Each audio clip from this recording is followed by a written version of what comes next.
It is a civilizational crisis. I've said this before. We are at a place, and you can see it from a mile away, we are at a place where great civilizations start to go and new civilizational models begin to gain steam, and there's a place where those two cross paths, and they simply cannot coexist. We are there right now. So shout out to Paleocrat. Oh yeah, follow Paleocrat. He's all over this. The woman explained how her boyfriend told her that his high fiber diet means that wiping is completely unnecessary.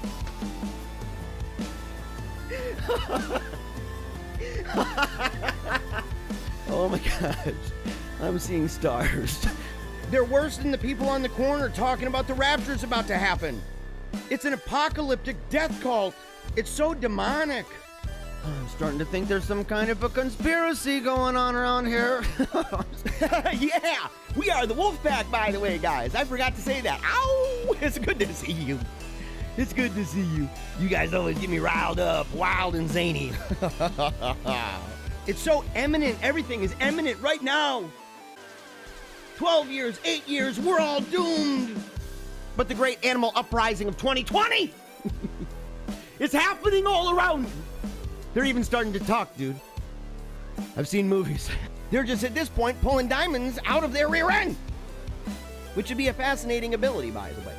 I heard it's all about the pressure. It's gonna happen, guys. We're gonna push, and we're gonna push hard, because that is what is always done. That is what America does, which is why you can see all that destruction. And what happens, by the way? Cities get burned, windows get smashed, people get pulled out of their cars, individuals have been shot, individuals have been beat bloody on the streets, and then what ends up happening? White supremacy is the big problem in America. What? No! No, no, no! It's over, man. It is over, son.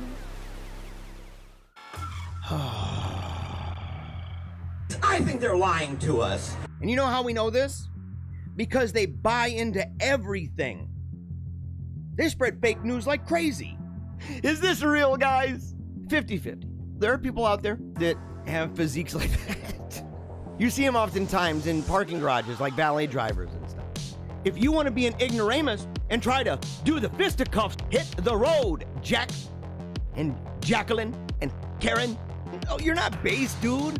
You're based in Pato land, as in like located. Let's look him up on Google real quick. Oh, he's on 666 Pato Street. We're just gonna have fun. There's no serious stuff going on here.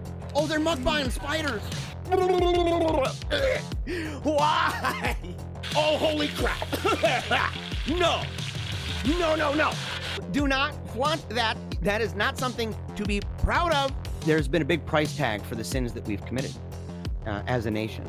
And we've committed some of the most grotesque sins in the history of the world. And all of a sudden, out of nowhere, there's this dude. He's kind of a beta cock, Play-Doh rolling, bubble blowing kind of guy. Says, you better take off that effing shirt, cause it offends women.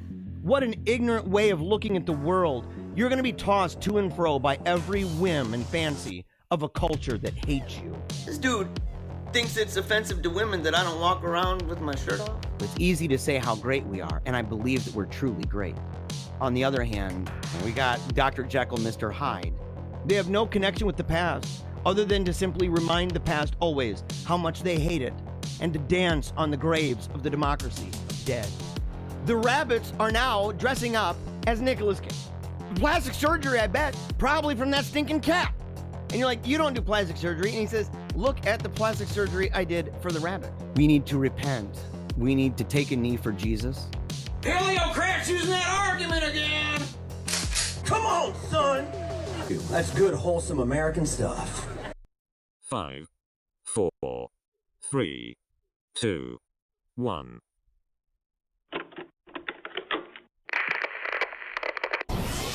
They ain't never seen nothing like this before. Lit the room when I came through the front door. Ask me if I should overcome. What for? Train in the trees, please pardon my sycamore. Touch burning sands, cross lands, and stormy shore seasons in the year, yeah. Ain't no challenge for champions and chain no fear. Yeah, the champions, yeah. Good morning, everybody. It is Monday, November 23rd. It's a good day to be alive. We are going to rejoice and be glad in it. And I hope you guys enjoyed that. In fact, I know because I'm the wizard behind the curtain. I'm able to see different comments from different streams. In fact, I'll just pull that up right now. I may as well do it. Here we go. Check it out. So you're able to see that there are people commenting from different platforms. We don't have any, I don't think, yet from Periscope. That's fine. Because we broadcast over multiple different channels on Facebook, YouTube, Periscope, DLive, Twitch, you name it. And any of those comments that you post throughout the episode, go straight there. Go straight there. Including this guy, we have to say it right off the bat. David Joseph. David Joseph. This guy can't be this annoying. ? I'll tell you what's really annoying is when people put question marks after an affirmative statement. This guy can't be this annoying. Because you're basically asking, this guy can't be this annoying? That's annoying. And pretty stupid, by the way. But you didn't end there. Do you really post this intro to stoke yourself with no context? No, I don't. It's called a highlight reel. It's called a highlight reel, you weirdo. Boy. I love you guys. And I don't want to emphasize the trollsters because there are people that we're able to just kind of swat away like flies. It's not really hard. They're like little mosquitoes. It's a little bit annoying. Sometimes they're toxic, carrying around viruses, crap like that. But it's easy to simply squish them and move on. Squish them and move on. All right. Real quick, Ann and Nana, or is it Nona? I don't know how we would pronounce that. Yeah, starting yet, lads? Well, we weren't yet. We promised that we would be, and we are, of course, right now. Barbara Farley, hello from Wisconsin. Hello to you. Definitely happy to see you. Bethany says, hello, sir. Happy Monday. I sure hope that nobody complains about that super dupe intro to the intro. It's not an intro. It is a pre-show because you got to give time for everybody to get into the streams. And I figured, hey, why not go ahead and play things? Why not go ahead and play things that are indicative of the show? You know? No. That's not good. Indicative of the show. You know, that way people can go ahead. They can get pumped up, get settled in, get their coffee ready. They know that it's going to start. Because otherwise, it's just going to be just a cold start. Right? Not fun, in my opinion. So, but yes, thank you very much. I'm glad that you enjoyed that super dupe intro. I put a lot of work actually into that. My kids, I had them help me pick it out. Okay, so we went through and we tried to mix it up because the original version was just intense. And the kids were like, look, it's like a funny show. You talk about funny topics. You got to mix in that stuff. So I thought, yeah, absolutely. Absolutely, we absolutely must. Okay, James Marone says, all hail Christ the King. Yes, bro. Yes, bro. We do that on this show. This show, in fact, is dedicated to it. Deanna Salem, howdy, dude. Howdy to you. Very, very, very happy about that. David Joseph, oh, the triangle. Yeah, dude, you are hilarious, bro. I did an episode where we actually went through and I showed a number of videos over the years where we troll the idea of the New World Order. We believe in the New World Order here. We talk about the Great Reset, stuff like that.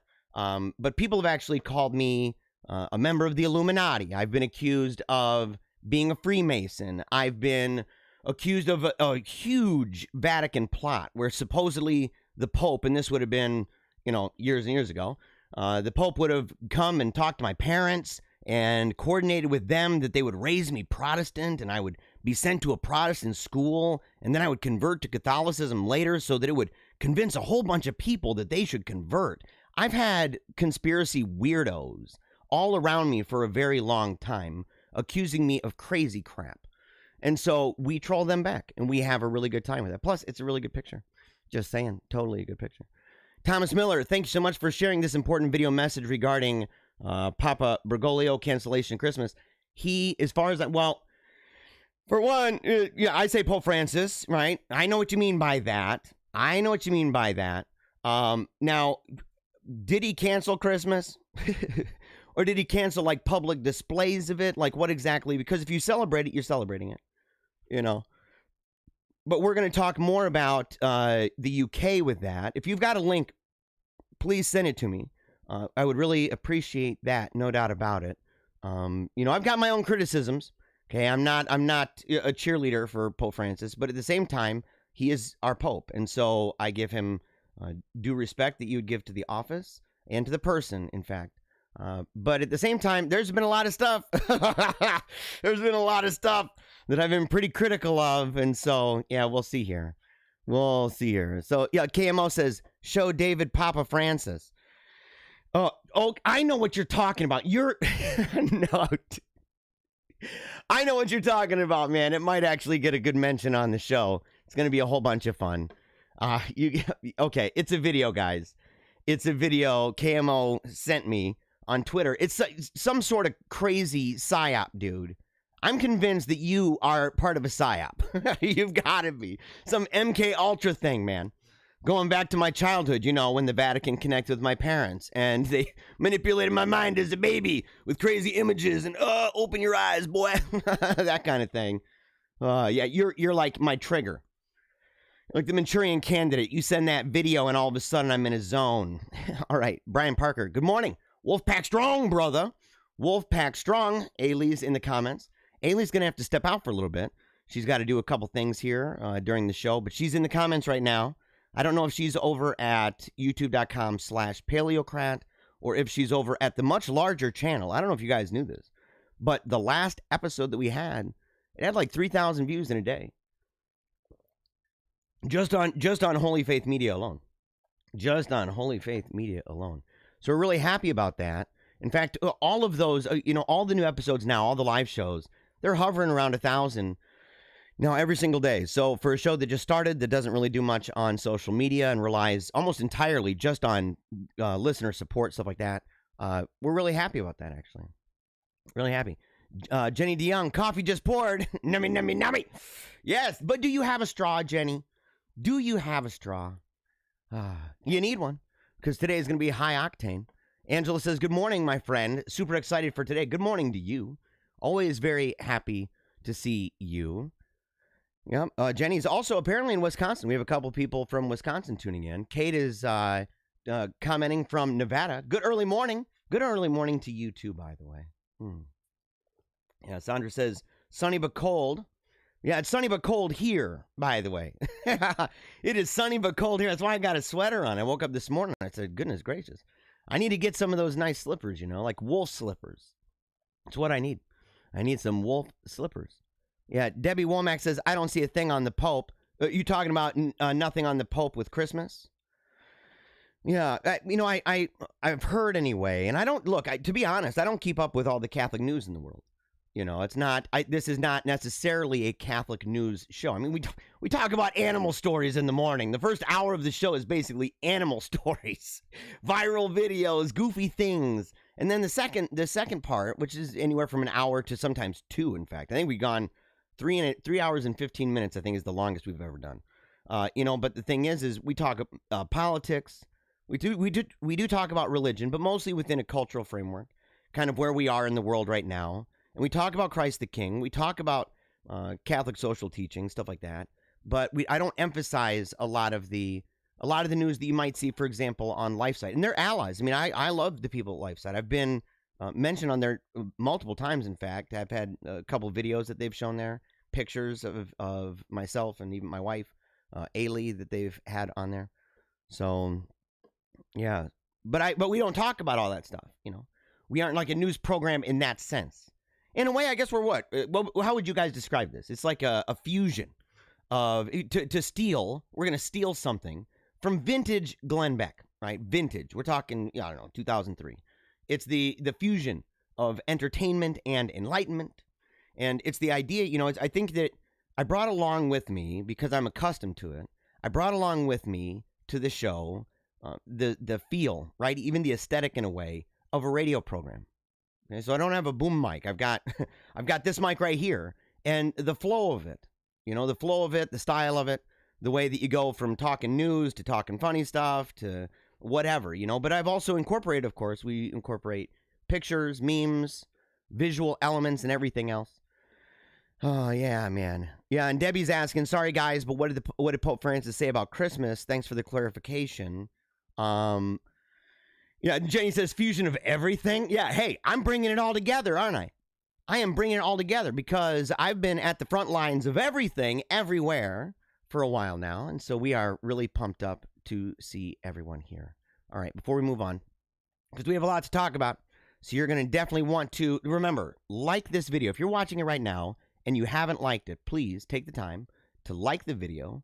If you wish to share it with your friends, and shares, I mean, it's kind of a weird thing because if you're on Facebook and you click share and you share the video, Facebook, it's an internal share and it doesn't always get the most views, but it makes great for reach. And so, if you take the YouTube link and share it on Facebook instead of the Facebook video and share it to Facebook, sometimes maybe that's more helpful. I don't know. Maybe we should do an experiment on that. We got to get our team on it, man. But no matter what, just any share, I'm serious. We're grateful because that's how we are getting out there. It's the main way, right? Rather than going on and saying, okay, we're going to boost, we're going to do all these things. We say, look, if you guys love the show, you're going to let people know. And if you let people know, they're going to love the show because they're going to tune in and say, dude, this guy's nuts. This guy's crazy. And he's got a really cool wolf pack, man. A really cool wolf pack. A whole bunch of amazing people, right? Johnny Q's and Sally Sue's all over the country. And they tune in and they just have a really good time. They laugh. Sometimes you guys cry. I get that all the time. I get people who send me messages and they're like, dude, I didn't realize that I was going to cry watching the show.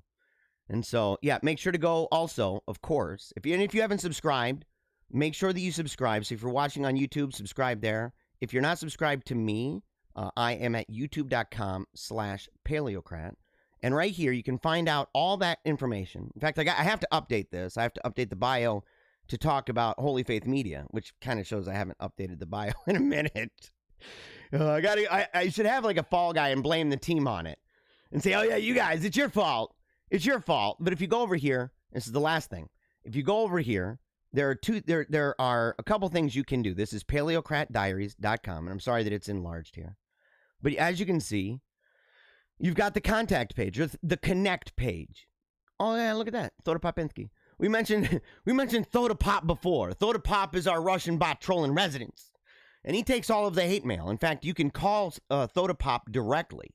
You can call him. The number's right there, 605-475-6968.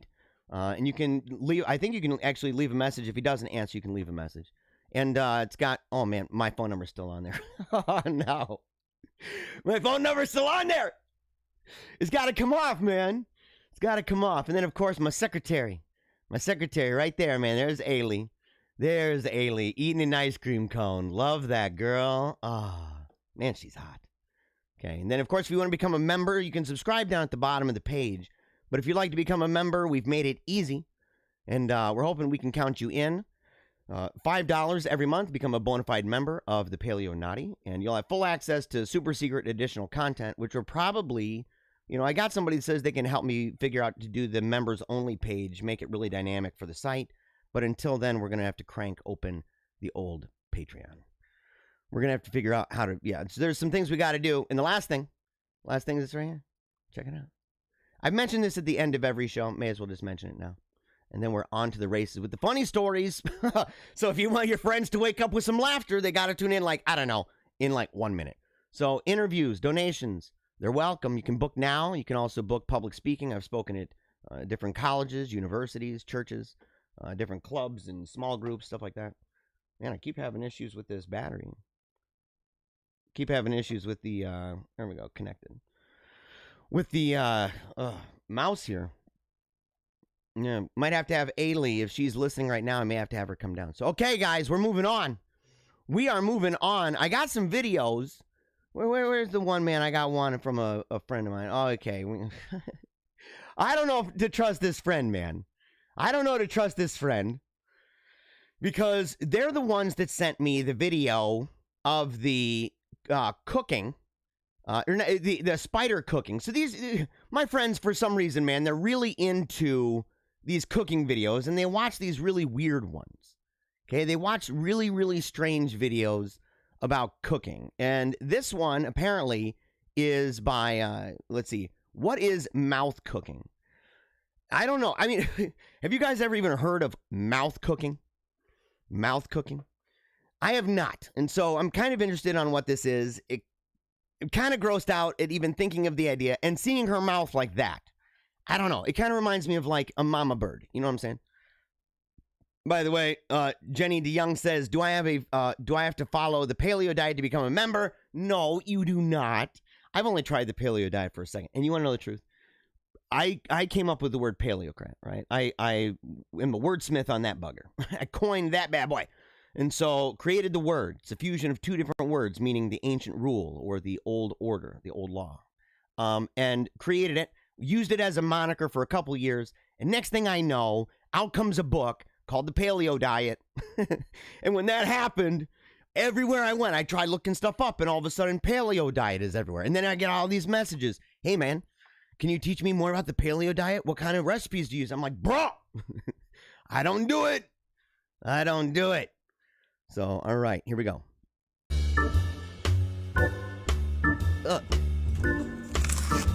Well, I mean, you know. You want to finally dice it? Okay, hold on. So, how many of you, if Ailey's watching, she's going to be laughing because she knows that I actually kind of do stuff like this, but only for my own food. I don't do this for anybody else, right? Although I can only imagine there's a number of dudes out there watching this video right now who wouldn't mind eating the food even if this lady spits it out. They'd be like, hey, it was her? Okay, I'm good. If it's, you know, that kind of slimy, greasy dude in the back scratching his butt cheek, I don't know about that chef, but this lady, I don't know, maybe she looks, you know, she's taking care of herself. Really, really small pieces is key.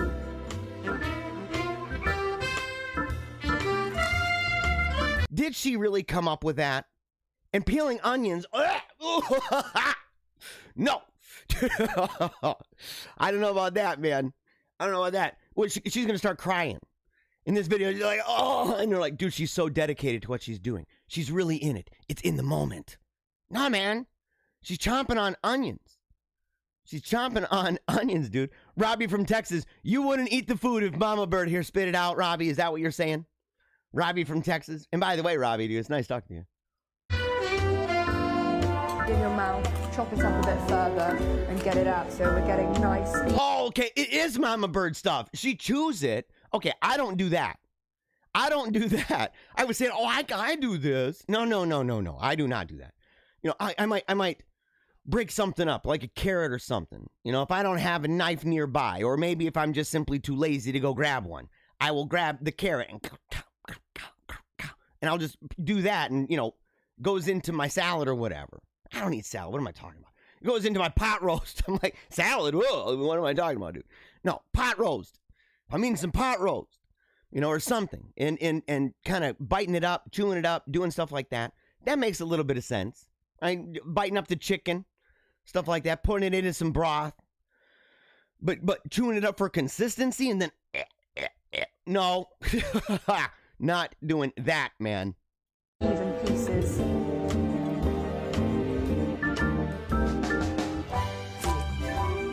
Oh, no.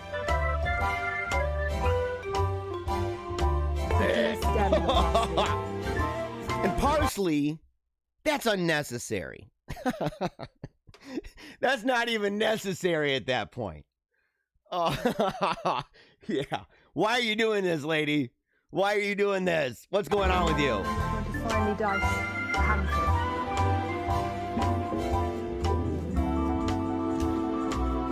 Now it's all in her teeth. Be aware that the garlic is very, very hard to handle. It really burns your mouth, but it's incredibly good for you. So stay with it, and the stuffing will. Just stay with it. You hear how she's pumping people up? The garlic's really, really hard. It's really difficult, and it's so overwhelming to your senses. It's going to be very difficult. Press through. Stay with it. Stay strong. What? And the stuffing will taste better for it. Will it really? Will it really? I mean, I wonder if she's got rules, you know, like what you should do to your mouth before you do this. Should you really brush your teeth? And what kind of toothpaste should you use? What kind of toothpaste? You don't know, because I mean, you don't want somebody being like, dang, son, you kind of taste like, this turkey tastes like Aquafresh. The stuffing tastes like Aquafresh. What the heck, man? What the heck? This parsley kind of tastes like Sculpt. And now your teeth look like parsley. I don't know, man. It's the wicked bad, guys. Put it like a hamburger. Oh, now that makes sense. Perfectly spherical. No See- bread knives. No blade. Quite an unusual. It's going to warm. Oh!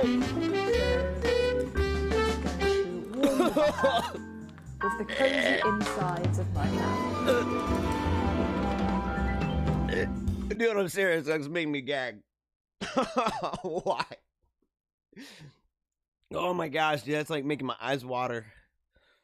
The idea, just the texture, man, the consistency of the butter in the mouth. Oh, I can't do that, man. I'm serious. My eyes are watering right now. I can't do that one. You're messed up, man, Bethany. I know you. Look, after the spider one, I should have known. Oh yeah. Oh, and Robbie asked a really great question. Robbie from Texas says, "What about the COVID? What about the COVID, man? This is not good. This is not good, man. She's having everybody dance with Rona right now. She would be the ultimate super spreader." Yeah, Debbie says that is revolting. I agree with you, Debbie, entirely. Speaking of revolting, this right here we go. Someone shared this with me. It's good, guys. You're going to love this. It's a good way to start your morning. Actually, the next couple are the best way to start your morning. There you go. Oh, it's a silent video. Oh, no. Here we go. We're going to have to... Hey, stop touching me. Oh! Oh, boink. Doink. Guys, I'm really struggling. One more time. I wish I could put this in slow motion. Yeah, here we go. She's up there hassling the police. All right. And that lady's like, hey, come on, Toots. You got to get out of here, babe. Here you go. Boink. They don't know. I guess they do know what she's up to. She looks like a troublemaker. And she looks like she's always just, really, really sensationalistic. A real drama queen. Here we go. Oh, what? Oh, oops. Doink. Doink. Boop. We need to put cartoon noises with that.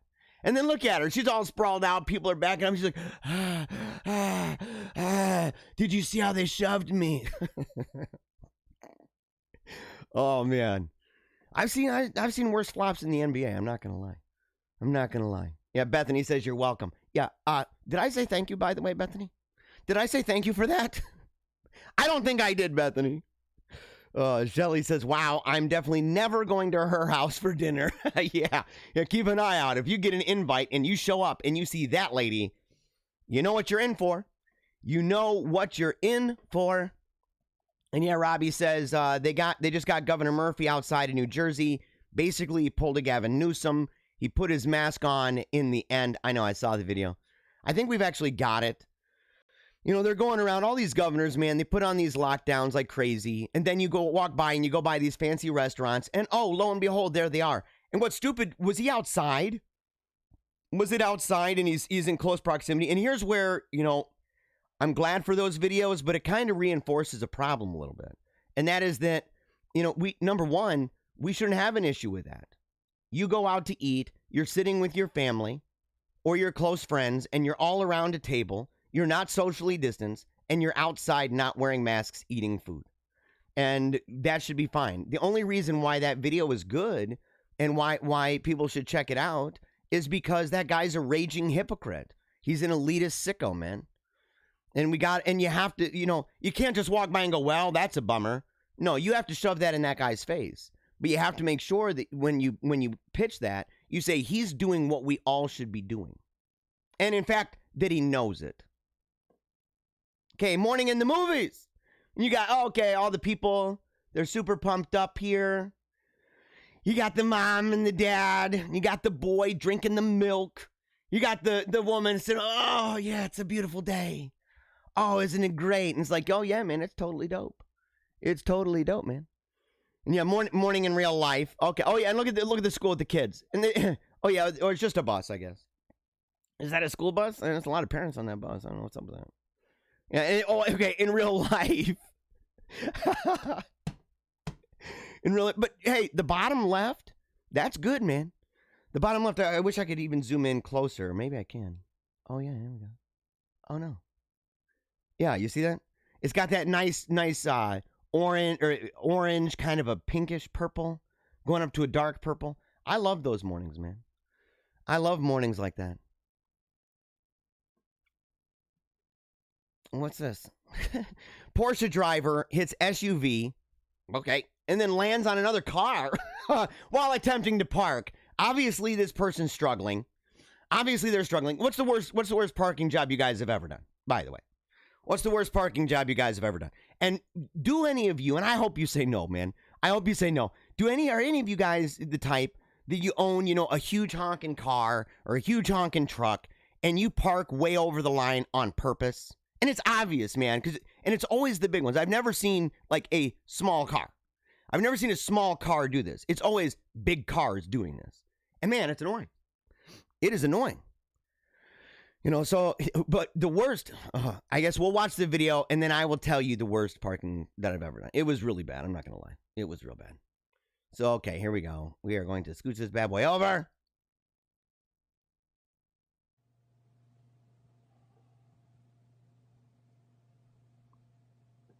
Okay, it looks like a normal morning. Looks like a normal morning. Okay, here we go. So far, so good. How can this go wrong, by the way? Like, what could actually go wrong? Oh, yeah. Okay, I spoke a little, I don't know, too soon. One more time, guys. Here we go. So it seems like everything's going good, right? Play by play. All right, he's going really good. He's got it. He needs to just simply put it into park here. But he decides to go. Boom. Oh, my gosh. Bang. Look at that. Look at the rumble. Oh, my gosh, man. That's looking pretty hit. There's multiple issues going on with this. I wonder who the driver was. Does it say? Does it say who the driver is? I don't know. I heard and went to offer some help to make sure he was okay. Luckily, there were no serious injuries. All right, yeah, so. But it doesn't say who he was. Oh, I heard it happen. It was loud crashing noise. He was pretty shaken up. He had a few bumps. He had a few bruises, but he's okay. He seemed like a really nice guy, genuine guy. And he just smashed up his new Porsche. Yeah. But how would you even get in that position, guys? How would you even get in that position? And by the way, Ann, I don't know who we got here. Yeah, Ann Stralendorf, you're asking why can you only hear one side of this conversation? Because it's this. I'll just show you because you weren't apparently not here earlier. As you can see this? That's what I see. That's the comments from every single platform sharing this right now. It's happening on, I think, 6 or 7 different Facebook channels or Facebook pages, 5 or 6 different YouTube channels, maybe more. It's happening on Periscope, a couple different Periscopes, Twitch, and DLive. And so it's happening all over. So I read that. I don't have that on the screen. Otherwise, people wouldn't be able to see the video. So yeah, I go ahead and it's not anything you hear. It's something that I see. And that way I can see no matter where anybody is. That's how I could see you. That's how I could see you. Yeah. All righty. Let's see. Huge sinkhole oozes bright green liquid in Canada Street. What the blazes? Okay. Wow. That's not even like kind of green liquid. That's like a lot of green liquid. That's totally a Teenage Mutant Ninja Turtle moment, isn't it, guys? What would you guys do, by the way? What would you do if you saw that? Would you get up really close and take a picture? Is that what you would do? Or would you try to, like, peek down, get even closer, right? I mean, you're already that close. You're already in it to win it. You're already in it to win, the Toxic Avenger body. And so are you looking down into that crack to see if there are some eyes peeking up at you asking for some pizza? Is that what that is? Just when you think 2020 must have run out of puff, roads start to burst open and ooze neon green liquid. As you can see, this is looking gross, guys. This is looking pretty hit. The alarming goo raised eyebrows when it was spotted in a sinkhole in downtown Toronto, Canada. Oh, it's in Canada. Okay, well, don't worry, guys. The Ninja Turtles are not from Canada. In fact, they refuse to even go there. They do. They refuse. They're like, I don't think so. I don't think I want to go to Canada. You guys pronounce words very strangely, like words like again. You know, I know it's technically the phonetic way of saying it, but give me a break. Give me a break. It kind of sounds pretty dumb. And we all know where you're from then. We all know where you're from when you pull that crap. But fortunately, it was confirmed there was nothing untoward about the unnatural looking glowing pit. There's not. Oh, they've been assured. I wonder who assured them. Probably Trudeau. It's probably one of Trudeau's tricks, man. He's part of the Great Reset. We know he's shoving the Great Reset down our stinking throats. And so he's like, oh, the green liquid? It's fine. It's Kool-Aid. we're trying out Kool-Aid under the, asphalt. In fact, the liquid's green appearance was caused by dye. Oh, yeah, right, dude. Oh, it was added by workers? Do you guys believe that for a second? Do you believe that for a second? Do you think that those workers, Harry, Donald, all those guys, Chet, do you think they're out there, Jose? Do you think they're out there and they're like, oh, man, this is cool. It's regular water. I've got this glowing dye I'm going to put in it. They're not dyeing their hair green. You don't see that. That's fake news, guys. This is obviously a cover-up. In order to determine if the sinkhole is connected to the underlying sewer, it's an elaborate scheme, guys. Believe me. They have this big explanation for it. Don't believe it for a second. A dye test was conducted using a green non-toxic dye, which is added to the sinkhole while monitoring the closest manhole downstream to look for traces of the dye in the sewer. Yeah, what they do when you're not looking, they're like, you never see this, guys. You never see it. Oh, it's nothing to do with Ninja Turtles or Ghostbusters, guys. Yeah, they had to assure us of that. How do you know it's not ectoplasm? How do you know that? How do you know it's not the ooze? We'll find out soon enough. If you guys start going to the store and Bebop and Rocksteady come busting out, you know you've got a problem, man. You know that they're lying if that's the case. If people are walking around, all of them looking like they came off of, Double Dare with slime all over them, screaming about ghosts. It goes back to the Toronto water staff. In fact, I'm wondering now if the Toronto water staff, if there's some kind of Illuminati plot. Probably some secret society. One of those underground cities. They're like, we've been busted. We've been busted. Everybody knows now. Everybody knows. What's the one, man? What's the one, man, that Benjamin Franklin went to? Is underground. What was that called? Hellfire Club. Hellfire Club, man. If you guys haven't seen Underground Cities, by the way, it's a cool show. Cool show. Last month, a man in New York had a very real reason to be alarmed after he fell into a sinkhole that was swarming with massive rats. No, dude. Oh, dude, what would you guys do? If you fell in a sinkhole, for number one, that's messed up. You're just walking, and you're falling back into the sinkhole. Next thing you know, there are massive rats all over you. What do you do? What do you guys do? Leonard Shoulders from the Bronx said he couldn't even scream or shout for help for fear that the rats would climb into his mouth. Oh my gosh, dude. It's like what nightmares are made of. Yeah. Let's see here. All right, in the comments, probably had a foot on the accelerator and sneezed, talking about the Porsche. Hey, Debbie, that's a good, it possibly happened. That might be how it happened. He just did there, it was quick, wasn't it? It seemed sudden. Yeah, oops, it slipped. Probably did have the foot on the accelerator and sneezed. Yes, probably. Let's see here. Martha Cromie says, you can't cancel Christmas. You cannot cancel the birth of our Lord Jesus Christ. I totally agree with you. I totally agree. And that's the thing. We have to remember, too. We actually live in a really privileged time.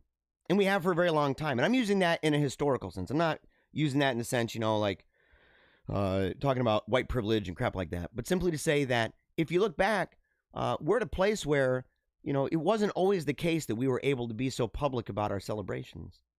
Not even in the United States, by the way. You should go back and look at the way the United States treated Christmas. And certain celebrations, man. The United States used to be really anti-Catholic, by the way. I'm serious. There was a lot of anti-Catholicism going on. I think that Timothy Gordon has a good point when he talks about the influence of scholastics and Catholic ideas regarding society and republics and law and things like that. But at the same time, and I have to read his book. I have to buy it. I intend on doing it. I've heard him in interviews. But it's one of those things where I always say, look, it's something that people can take advantage of ideas and not fully appreciate often where they come from and hate the group from whence those people came. And so, I don't know. I'd love to have him on. Actually, just so you guys know, I put together a template for guests. Because we've been at this for a couple months now, and we haven't had guests so far. And I said, I haven't even invited anybody, really.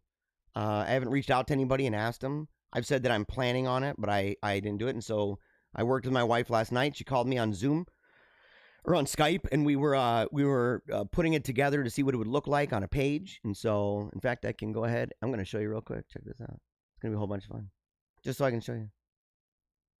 And it's not done, because at the top I'm going to have something at the top of this. Check this out. See that? Yeah. And so this right here, I want to make it so that the pictures are bigger so it's not like a widescreen view, but it's a little bit closer, so it's got both of us kind of shoulder to shoulder a little bit. So it fills up more of the screen. But this is the first time I've been transforming video in that way, but we've gotten it ready. The side on the right, that's where the guest would be dropped in from either Zoom or Skype, either one. And then the top would have the topic that we're talking about. So, okay. Just so you know, we're putting it together, guys. It's a real deal. Real deal. Let's see here. Let's see. Fun fact, the same chemical that made Daredevil also created the Ninja Turtles. Is that true, dude? Is it true? I think there was a little bit of a difference. But, hey, you may be onto something. Dude. We got to investigate that. Let's see here. Robbie says, easy times make weak people. It's totally true. And so I'm hoping that we come out of this doing really well. That's what I'm hoping here. So, okay. Man's lemon meringue pie, dubbed an abomination by outraged bakers. Okay. Look, have you ever made lemon meringue pie? Have you ever done that? I've never made lemon meringue. I've heard it's actually kind of tough. I've heard it's not easy to do. But it's kind of difficult, man. It's like, one of those things. It's not necessarily the pro level that, it doesn't require you to be a pro, but it's not necessarily a novice thing either. Kind of the intermediate, right? You're in the middle. You're in the middle of all of it. So a man's attempt to show off his home baked goods fell flat on Rate My Plate. Oh, so he went all out. I mean, so this guy not only made a lemon meringue pie, and man, Dude, talking about food today, other than the butter part, butter video, definitely didn't like that. But this, talking about food, man, it's making me hungry. So he goes to Rate My Plate. Right? And his pie was relentlessly mocked by social media users over its appearance. This is over at The Mirror, written by Rosaline Fenton. It's a classic dessert. Okay, well, let's skip over that. We know what lemon meringue is, right? We know what lemon meringue is. So it says right here, it's fair to say lemon meringue pie isn't the best dessert to attempt if you're beginning to bake, if you're a beginner to baking, or in fact, have just recently discovered where your kitchen is located during lockdown. So when poor amateur baker Terry enthusiastically posted a photo of his attempt in a food rating group, it attracted some very tough comments. You can't be oblivious, guys. You can't be oblivious. I mean, if you're going to do that, it's one thing to share it on your Facebook page. It's another thing to say, I'm going to a food rating page. That's where they rate it. I'm just going all out, guys. Rate this lemon meringue. What do you guys think of that? How do you feel about that? What did it look like? Oh, come on. Well, that's bogus. Where's this lemon meringue pie? Oh, here it is. Oh boy, that's looking hit. Okay. To me, this kind of looks like, what is that stuff, man? That vanilla pudding. Do you know what I'm saying when I said you can get it? They almost always have it at All You Can Eats. It's that pudding, vanilla pudding, and it's got banana chunks in it, and has Nilla wafers, has those things in it. To me, that's what this kind of looks like a little. And I just don't know about that, guys. Or it kind of looks like the what is it, like a Cinnabon dessert like this, where it's got a lot of that cream. It's almost like a pudding. where it's got chunks of what would be Cinnabon all mixed in. And I'm addicted to that, man. I am seriously addicted to that stuff. It is so good. I'd eat this. You know, as long as he didn't tell me it was lemon meringue pie, if he just told me it was, blob of delicious, I'd eat it. Would you guys eat that? Would you eat that, by the way? I would. One person said, I thought it was a camembert under baked bread. What's camembert? How wrong was I? I'm sure it tasted lovely. Well done. Another said, this is pure abomination. What's going on? That person, it's a pure abomination. What's going on? A person didn't do very good, by the way. What a weirdo. What a weirdo, man. Let's see here. Sweet holy heck. Which Lovecraft nightmare did you dream up to come up with this concoction? Yeah, those aren't even very good, man. Those aren't even very good. That doesn't look like anything from Lovecraft. If you put squid in there, maybe some squid tentacles, you'd be pretty good. Let's see. Barbara says, ask Rebecca to tell you the banana pudding story sometime. I don't know. I don't know, Barbara. I don't know if I really want to do that. I think it's a trap. I think it's a trap. I think you're leading me into a trap by saying, oh, hey, come on over to ask this crazy story from somebody. I have a feeling I'm not going to like it. I don't know, though. I like you. I like you. You've got good taste. You've got good taste. And you've got a fully functioning set of eyeballs. You know what looks good when you see it. You know what looks good, don't you, Barbara? It's true. It's true. Yep. Lawrence in the comments says, lemon. Ew. You don't like lemon. You don't like lemon, dude. What's up with that, dude? That ain't right. That is just not right. I'm not talking about rats again, dude. No. Especially not after that one. What's this? Restaurant advert leaves people in stitches over embarrassing punctuation error. A flyer for a takeaway restaurant in East London has left people cracking up after they spotted a rather unfortunate punctuation mistake. This is by Courtney Pocken, audience writer over at mir.co.uk. Let's see. Where is this place, man? Where is this place? Okay, an amazing advert for Anu's Kitchen in East London was recently shared on takeaway delivery site Food Hub, where it was spotted by user Paul Brook from Oldham. Paul couldn't help but notice that the apostrophe was missing. Okay, what's the name of this place? Anu. Anus. Dude, Anus Kitchen. Yeah. Oh. And it's an actual site, too. That's what makes it even worse. It's an actual site, that's for this kind of a thing. Oh, my gosh, man. Yeah, get 15% off when you order directly. Yeah, customers spotted the mistake. A number of people couldn't resist making jokes about it. One person commented, does excellent rump steak. Yeah. Another said, might give him... Oh, no, I'm going to skip over that. Give him a ring. A third noted, no amount of punctuation is going to make that right. That's true. You can't... Well, yeah, never make it Anus, but you're still going to see it, aren't you? I'm surprised I actually didn't catch that. Like, right away. Someone else said, their shiitake mushroom surprise is interesting. A fourth one said, okay, yeah, entrance at rear. I don't know. What do you guys think about the food? The picture of the food here.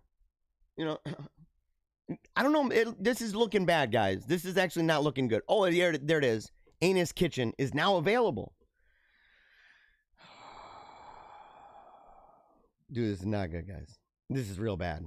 Yeah. What would you guys do? Would you guys go to Anus Kitchen? It has what looks like a bunch of logs. Would you guys eat there? I don't know. I think I would try it just to say I'd been there. You know what I mean? And they're not really selling poop. That's not really happening. It had to either be a mistake or a very unfortunate name. And say maybe it's the guy's name. I've known people with the last name Raper. Maybe it was, I guess, Repair, some French crap, but it was spelled Raper. I knew a guy with the last name Gay. People had jokes with him all the time. Who's Gay? And he's like, I am in the Navy. Gay here, sir. And people are like, it was the joke that just kept on giving. The joke that kept on giving here. We got two more stories, and we're moving on to the serious, guys. Make sure And make sure, okay, that you share with your friends. I hope you enjoy it, man. I can't do serious stuff right out of the gate, right? And I've had people that are like, hey, man, maybe you should do like 2 funny stories. And I'm like, you know how many people actually are into the show because of this stuff? You know, it's a hit or miss, you know. It's a hit or miss. But the idea that there's people who, they like to wake up, they like to have fun, they listen to morning shows, maybe they're tuning in. We got local stations here. We got local morning guys here. I grew up, you know, going to work and people tuning into that and listening. And even though that wasn't the station that I would normally listen to, if I wasn't working, I would still tune in sometimes to those guys. And so I said, man, you know, so I'm not surprised. Let's put it this way. I'm not surprised by how many people reach out to me about these stories and how many people share them. How many people share funny ones with me. Totally unsurprised. We got 2 more, though. And then we are on to some serious business. Okay, so that is going to happen right here. Let's see. Video, man saves puppy from alligator. Dang, son. Would you guys do this? I mean, look, you got to really, really love the puppy. Well, I don't know. I think if I saw a puppy being eaten by an alligator, you know, if you got 2 visions in your mind, one of them is go up and save the puppy. Another one, we'd have to have 3, sorry. So number 1, you go and save the puppy. The whole city loves you. You get the keys to the city from the mayor. You're all of a sudden on billboards and you're on magazine covers all over the country. You're on very popular shows and everything else. Fame and fortune await you. Or you say, it's the circle of life. And you say, look, the alligator's got to eat. You know, it's survival of the fittest, man. It's just the way it goes. And we have to simply, you know, a dog, you know, maybe it was a nice puppy, but we all die sometime, don't we? We all die sometime. That's the second one. And the third one is you go up to save the day with all the ideas in your mind, and you too get eaten by the alligator. Not cool, man. Not cool. Or anything in between. You know, the alligator takes off your arm. So, I mean, sure, yeah, you're on Good Morning America. You know, you're on the Good Morning Show. You're on different morning shows all across the country and everything else. And everyone's like, dang, dude, what you did was so awesome for that puppy. And you're like, would you like to go out with me? And they're like, I don't know. You kind of are really messed up looking. He goes home at night and cries. He's like, now he hates it. He's like, I thought it was going to be good. I thought it would play out for me. And now all I have is hatred in my heart for that puppy. I wish I wouldn't have saved you. And how funny would it be if someone was like, oh, they find out whose puppy was it that died, you know, or that was saved. And the people are like, oh, yeah, he's been gone for a long time. He's kind of a feral dog. We really didn't care for him. He's like, darn you! Why? Why? Oh, life, man. Life.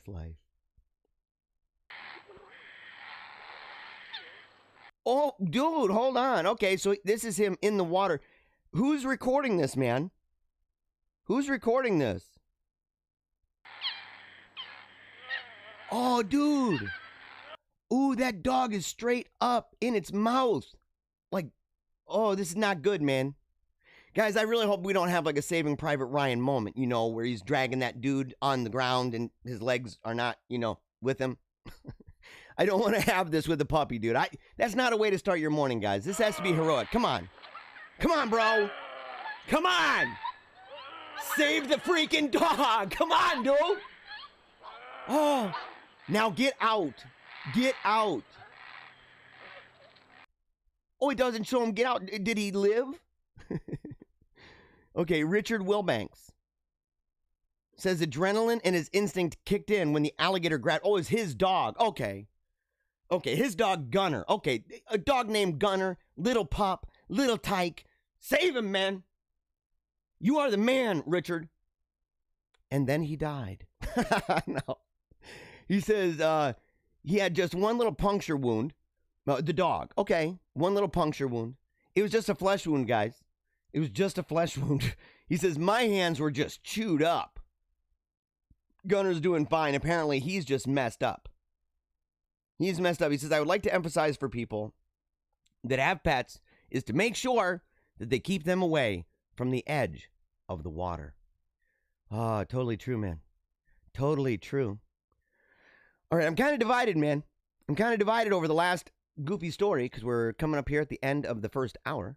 Again, if you love the show, make sure to share it with all your friends. Make sure to say awesome things. Or look, if you hate the show and you think it's totally terrible, and you're like, dude, I hate this guy. He's the worst. This guy is so stupid, man. He's always joking about dumb stuff. Why is he acting that way? He acts like he's crazy. If you're one of those people, let all your friends know, man. Just throw me under that bus the best you can. Tell them all to come. Get a caravan of weirdos. Send them on over. Have them even downlike the video. It doesn't bother me. In fact, I hope to meet them. All right, here we go. I guess, okay, so yeah, I'll do this one here. Drum solo enjoyed by drummer. I may do one more too. I'm so sorry. I might have to just do two. I might have to do two. Drum solo enjoyed by drummer. It's by James Knapp over at the Hard Times. Philadelphia. An impromptu drummer slowly performed by Dana Quicksticks Anson was, quote, thoroughly enjoyed by her. And her only during a recent virtual show. Sources directly involved with the solo confirmed. Guys, I gotta be honest before we even move on any further at all. I think apart from, Phil Collins, maybe the guy from, oh my gosh, what's that band? Snake in the Veins or whatever, Poison in the Veins. Godsmack, right? That drummer, he's pretty good. Maybe the drummer from like Perfect Circle, stuff like that. Maybe. But I'm just not a fan of drum solos. I'm not. Like, I get it. But I've been to some shows, man, where that drum solo, that bugger is going on for a long time. And you're looking around and maybe there's like two people in the crowd. They're like, yeah. And they're like super pumped about it. And you're like, dude, that guy is either his best friend or that guy over there is a drummer. It's one of the two things. Most bands don't give bass players a long solo part. I mean, how would you, can you imagine? And I don't want to equate that. I mean, I don't mean to bust the chops at anybody. Because I know there are people who play bass who watch the show. I know for a fact that there's a guy, at least one, who plays drums who listens to the show. I know because I have some of his drums in my basement. I know it, man. He's my boy in the Detroit area. It was amazing, she said. That solo made the whole show. Attested Anson, drummer for the Doom Math band, Fibonacci's Revenge. Is that a real thing? Doom Math? Yeah, despite Anson's exuberance, many, including online showgoer Penelope Swift, were indifferent to the 8-minute long mid-show cacophony. Quote, oh yeah, that was fine, said Swift while aimlessly scrolling through Instagram memes. I mean, I stepped out to smoke for part of it, but the parts I did hear when I was washing my dishes in the other room, they were pretty cool, I guess. It probably could have been shorter, though. Even an 8-minute guitar solo would be about 7.5 minutes too long, and in this case, it's basically just a girl switching between 3 or 4 different beats. Guys, tell me if I'm wrong, man. Tell me if I'm wrong about this. Okay, yeah. Oh, all right. Somebody in the comments section brought up another person. It's true. Rush. The band Rush. Yes, you are right. You're right. You are right. You are right. Okay. So what do you guys think, man? What do you think about that? All right, last story. Last goofy one. What is this? Chocolate shake craving leads man to 564,000 jackpot. What? Why doesn't it lead me to that? I have a chocolate shake craving all the time. I do, especially now that I know what goes into vanilla. If you don't know what goes into vanilla, we did an episode about that. Let's just simply say it involves a gland. What was it, beavers? What was it, gophers? What was it? It's a little gland, kind of, in the area between, some privates and stuff. And it's slimy and gross and musky. And they're like, oh yeah, it goes into some of the vanilla flavors. I'm like, not in any of the ones that I'm eating because I'm not eating it anymore. Thanks a lot for telling me. Some of these shows have ruined my life, man. Like, I've been holding a number 2 in for about, I don't know, since All Hallows Eve because of the article that we had with the snake in the toilet. Because apparently snakes can go up the pipes. They can hold their breath for a very long time. In fact, it's astonishing how long they can hold their breath. And they come up the pipes and do a little peekaboo out the hole. I've been learning the 45 angle, man, for a while, ever since. I refuse. I refuse to sit down. But now this has me motivated in a different way. And those have me demotivated. This, on the other hand, has me motivated. Has me motivated to go and eat as many chocolate shakes as I can. Because apparently, well, just a craving. I mean, is this guy, well, look at his face. I mean, he looks like he's really, really craving a chocolate shake. Really craving it. There it is. Word game. John Morrison, $564,000. Dang, son. A Virginia man said a craving for a chocolate shake led to his winning a lottery jackpot worth $564,000. John Morrison of Amelia Courthouse told Virginia lottery officials he went to the Sheetz store in Powhatan for a chocolate shake Tuesday. Guys, I went to, yeah, okay. Went to Sheetz. Have you guys been to Sheetz?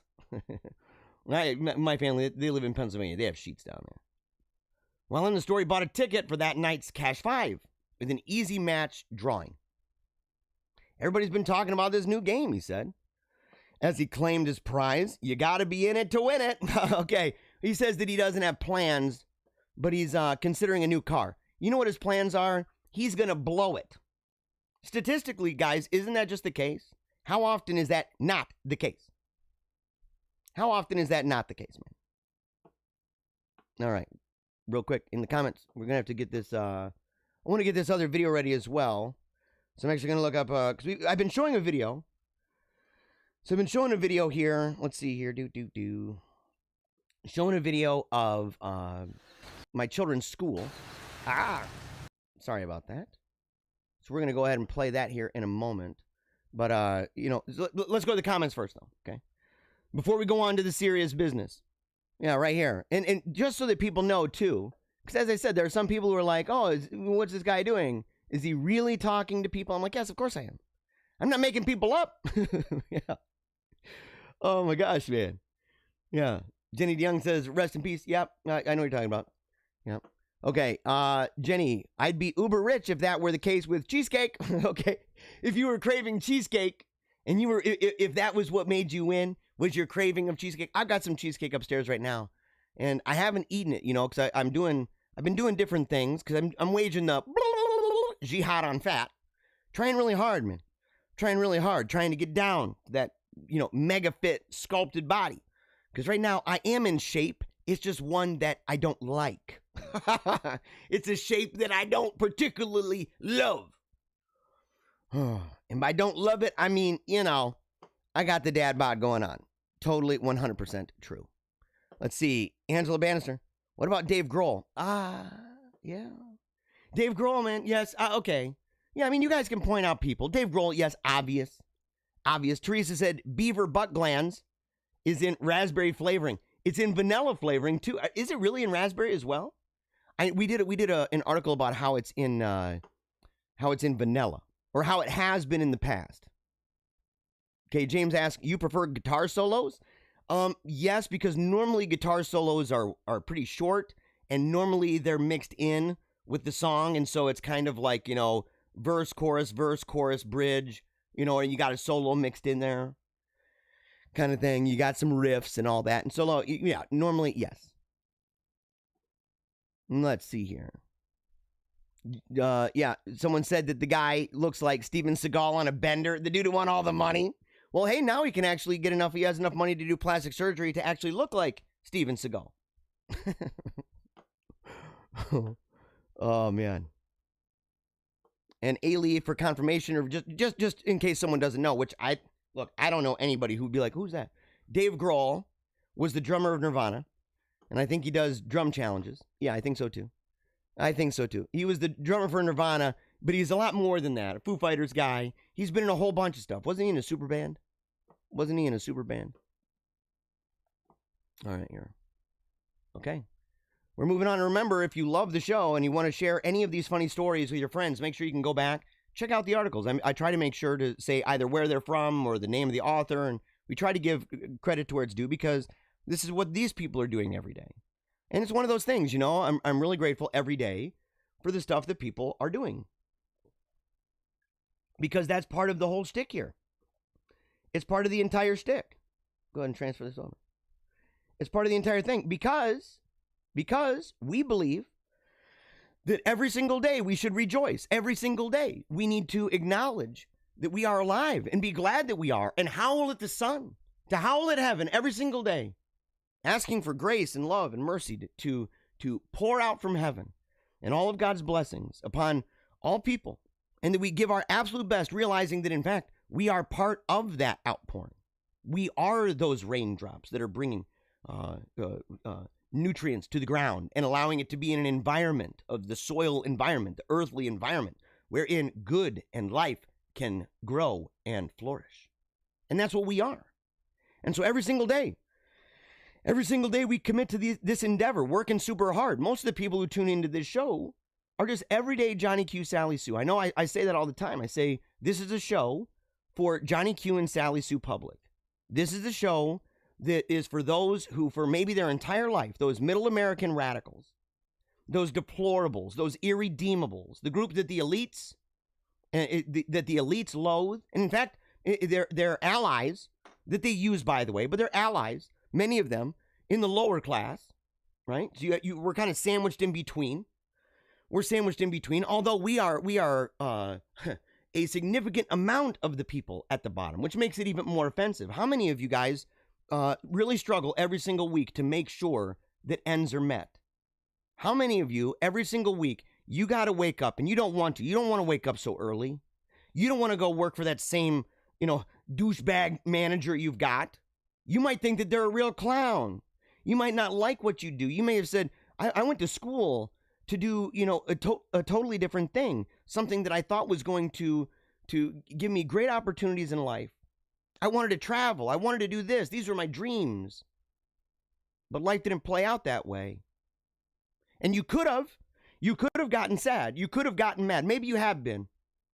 But you could have allowed it to completely destroy you, to overcome you, to make that kind of your disposition through the entire day. And maybe, in fact, you've been through seasons where that's true.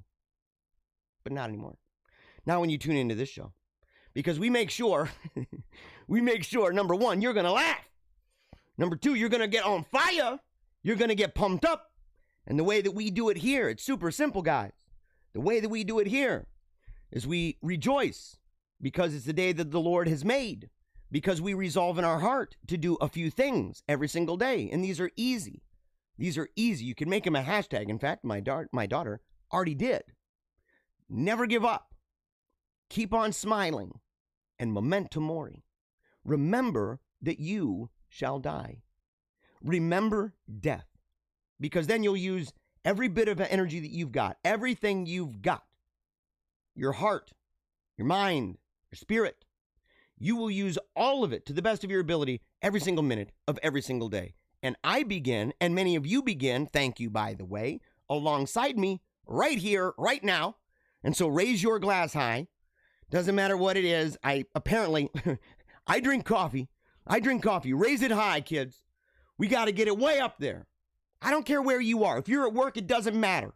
If you are at college, if you're in the library, it doesn't matter where you are. If you're in public, if you're on a bus, it doesn't matter. Raise it high. Let everybody know that you are alive, that you are a child of God, and that you are howling at the sun for yet another day because you don't know when you're going to die, and you're determined in your heart to leave this place better than you found it. That's the way we do it. So raise it high. Doesn't matter if it's coffee. Doesn't matter if it's tea. Doesn't matter if it's, slurm. It doesn't matter if it's water. I got a couple water people out there. Super bad. So here we go, folks. Here we go. There's a little guy. Woo. Yeah, come on now. Woo! It's going to be an awesome day, folks. We're going to rock out. I'm going to give you everything I've got. Let's start right now.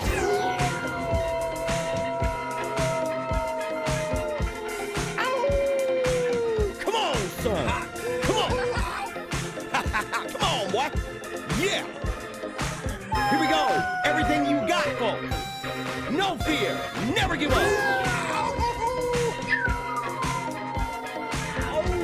Yeah. Be inspired to be the best you that you can possibly be. There's no other you. Come on. Woo.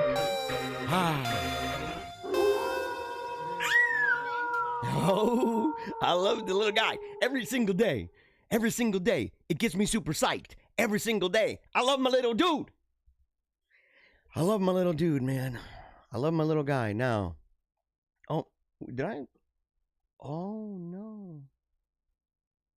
I thought that I had this. I thought I had this locked in. Here, give me 1 second here. We're gonna find out. We're gonna find out because I thought that I had a video locked in here for the school, and that I was able to play it directly from my computer. And I thought that I had it. In fact, I'm confident that I do. Where in the world did this thing go? Oh, there we go. There we go. So I'm going to drop that bad boy right back in here. Oh, hold on. Got to move it. Yeah, so some of this stuff, you know, I've learned in dealing with this. I've learned that, you know, there's a lot to learn, in fact. That's one of the things. And it's just the truth of life, you know, that there's a lot to learn, and you're going to learn that. In fact, you're going to learn. Yeah. So there's a lot to learn in life. And the more you learn, the more you realize you just simply don't know. That's just the truth, isn't it? It's just the truth. And that's one of the things I've learned with this show. Every single day, there's something that comes up, something I can tweak, something I can make better. And I love that endeavor. It always, you know, God's got an amazing way of putting life together this way. And that way you can never really say, I'm at the end, guys, figured it out, done. I'm out of here. I got it all set. No, you don't. No, you don't. And it's funny because when people say that, when they get to that place in their life, they realize just how not set they actually are. Because that kind of pride comes before a massive fall. So when doing this show, right, and make sure, go to paleocratdiaries.com. That's where you can go, and you can learn more about the show. You can learn more about who I am, where I came from. You can connect with me, of course. There's our email, even a phone number, apparently. You can contact us that way, apparently. You can contact Thoda Popinski over there. It's even got his phone number, as well as Ailey. It's got her, I don't think it's got a phone number for her, but it's got an email that you can email the Team Tiny Dancer family. That's our family.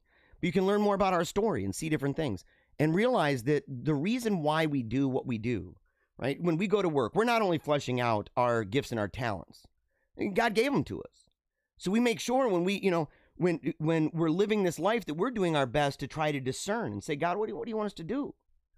You know, what did you make me to do? I want to live and to walk in those steps to advance in that way, because that's how I will best advance. And that's how I will best advance your kingdom. And that's how I will best be a benefit to the people around me, specifically my family and my church, my local community, my friends, my country, and ultimately the world. And so when doing that for myself, you know, I went through a lot of different changes. In fact, I've got a video over there. I don't have a video. Meaning of Catholic has a video. Tim Flanders interviewed me. That may have been the first interview he ever did on the channel. And it was me. And I think we were talking, it was either the first or the second, where we talked about my testimony, kind of my background and who I am, where I came from. So I've been through a lot of things, and I've had to do a lot of discernment in my life. It's been pretty crazy, in fact. But this right here is kind of a fusion of all of those things. And I do this primarily, you know, of course, the ultimate thing is Christ the King. But in fleshing that out in time, it's my family. I'm doing it for the advancement of my family and for the faith. And part of that, I found the fusion of that in a place called Sacred Heart Academy, as well as Sacred Heart Parish, another fusion. So we're seeing these things put together. So I've been showing here for the last week, and it gives my voice a break too. It gives my voice a break for a minute. But I've been showing this because people need to see this. People need to realize when they get down and out and they get super sad, and they look at the world and say, oh my gosh, look at all the crazy crap that is happening right now. Look at all the wicked evil all around me. Where is the end of this? I want to offer the idea that the end of this is found in groups like Sacred Heart, churches and schools, students that come from there, families that come from there, organizations, programs, apostolates that come from there, vocations that come from there. That is where it is, because the trajectory of this kingdom is on the up and up. It's on the up and up. It's a rocket going to outer space. And it's because of things like this. And so we're going to go ahead. I'm going to play this video here. No. Let me make sure. Hold on. I apologize for that. So we're going to go ahead. Let me see if I can just do it without changing screen.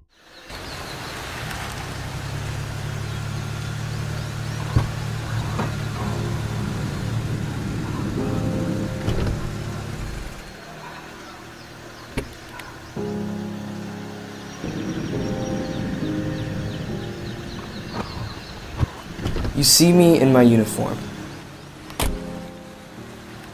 and you think I'm going to school. You think I'm studying, doing my homework, practicing my Latin. You're not completely wrong. The truth is this. What looks like an academy is in fact where I am learning to dig deep. To search with an attentive heart what all men seek, but few can name. Wisdom, knowledge, it's the fountain of life and holiness. A sacred temple, the very house of God and gate of heaven. What I seek, what I have learned to desire, is the desire of the everlasting hills. I am looking to lose myself in the sacred heart of Jesus. Amen.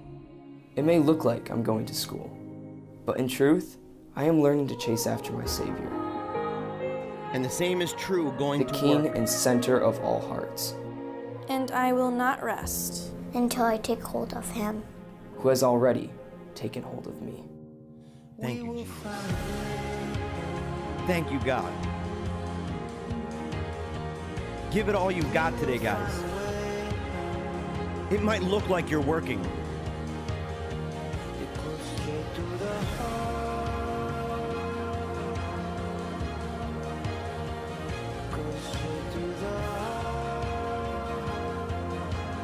But the truth is, you're doing much more than that.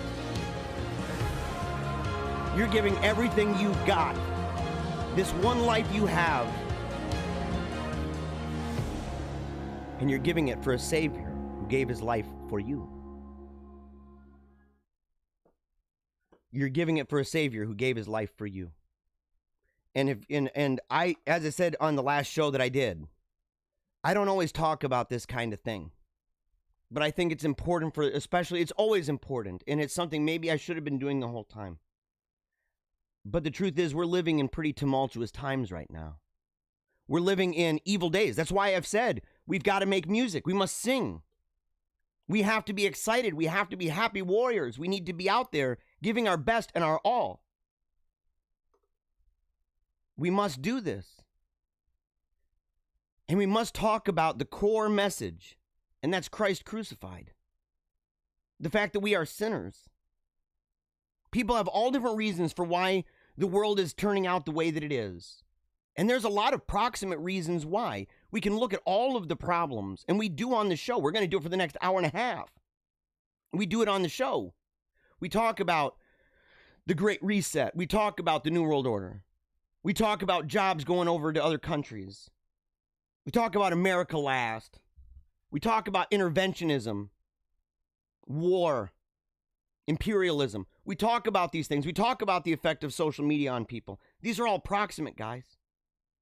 These are all proximate because at the heart of all of this is the fact that the human race, so many within the human race, have turned their backs on God. They're surrounded by it. And this is what makes it even worse. They're actually surrounded right now.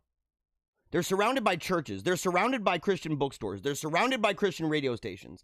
And many of these exact places, these churches and bookstores and radio stations, all of these things have also turned their back on God.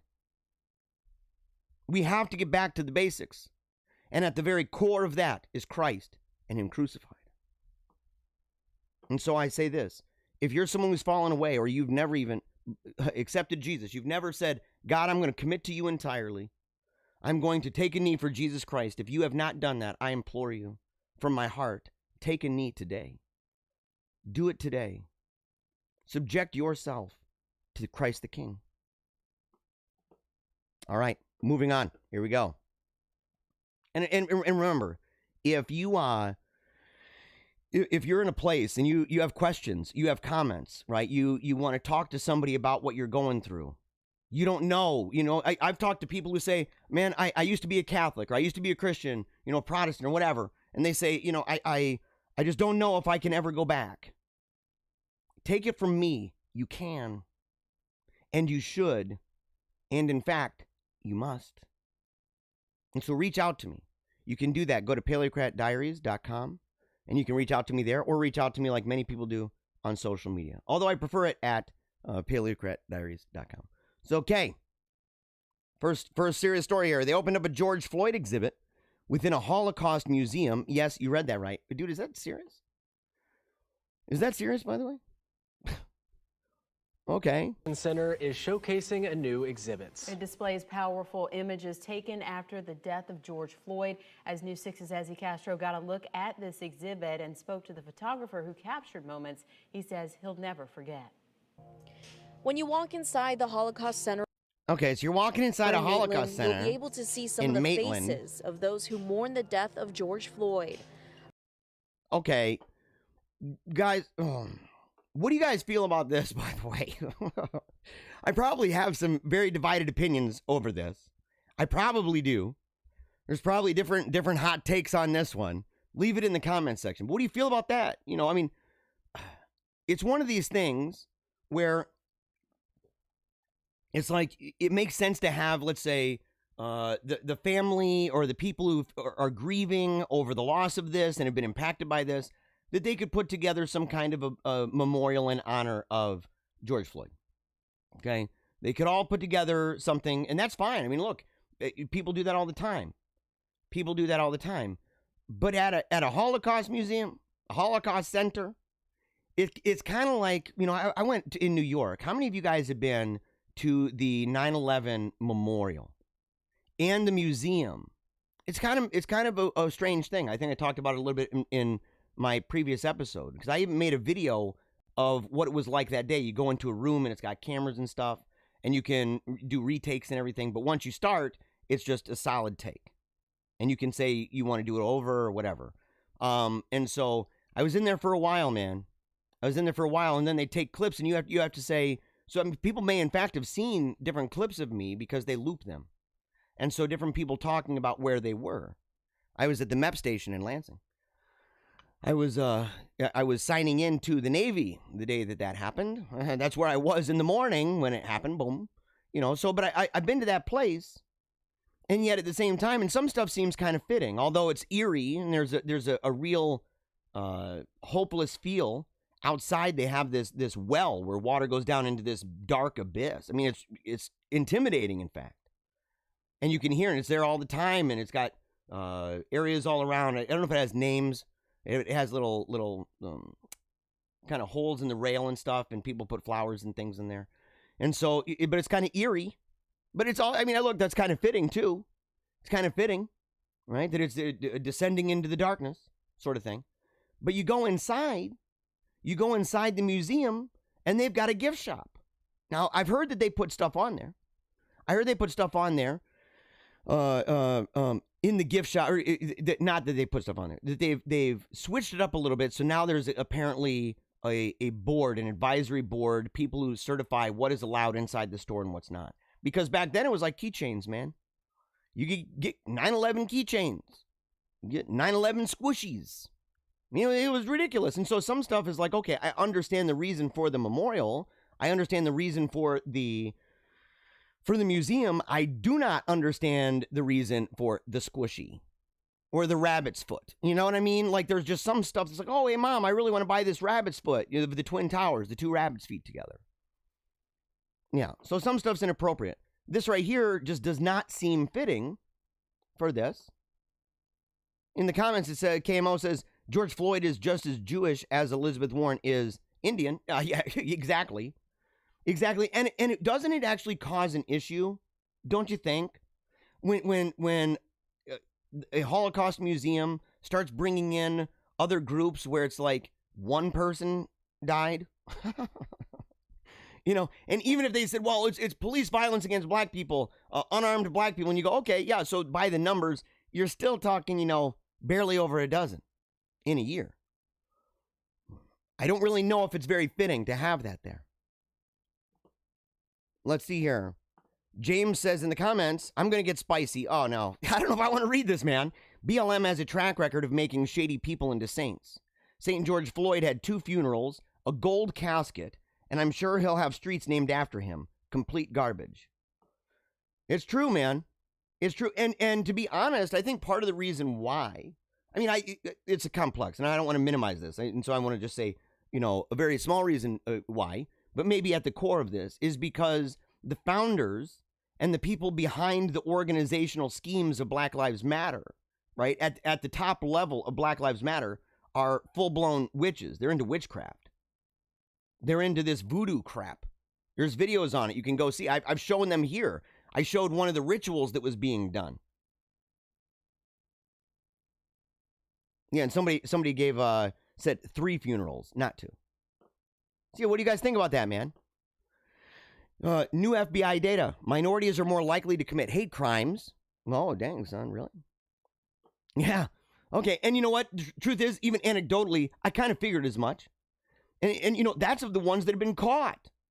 As I said, I have videos on Telegram. I've got video upon video upon video, and I've gotten to the point where I'm like, I'm not even going to share them anymore. No, I'm not even going to share them. And it's just it's basically a folder for myself. I'm not trying to even push my Telegram channel at all, like zero. I don't even think I've ever tagged anybody. I've never really let anybody know that I even have it. I use it mainly as a source pool for things that are off the wall, things that are worthy of investigation, sensationalist things. And I'll tell you, there was a while where you're seeing video after video after video of white people just getting their tails kicked in. I mean, ridiculous numbers of them. We're talking so many. It was actually unsettling to me. It was unsettling, and I'm like, look, I don't even want to share ones that I see anymore. And these are in the United States. We're talking sometimes random, walking up and doing that. What's the game where they walk up behind you and slam you in the face? Knock you out. Is it the knockout game? Is that what it's called? But you know, so you see this kind of thing, and you're blown away by it, and you're saying, man, this is like large numbers, by the way, of minorities coming up around in large majorities at a time, coming around, kicking people's faces into curbs, pulling people out of cars, slamming women's heads against cars, knocking people out left and right, children, kicking children in the face. There's no excuse for that.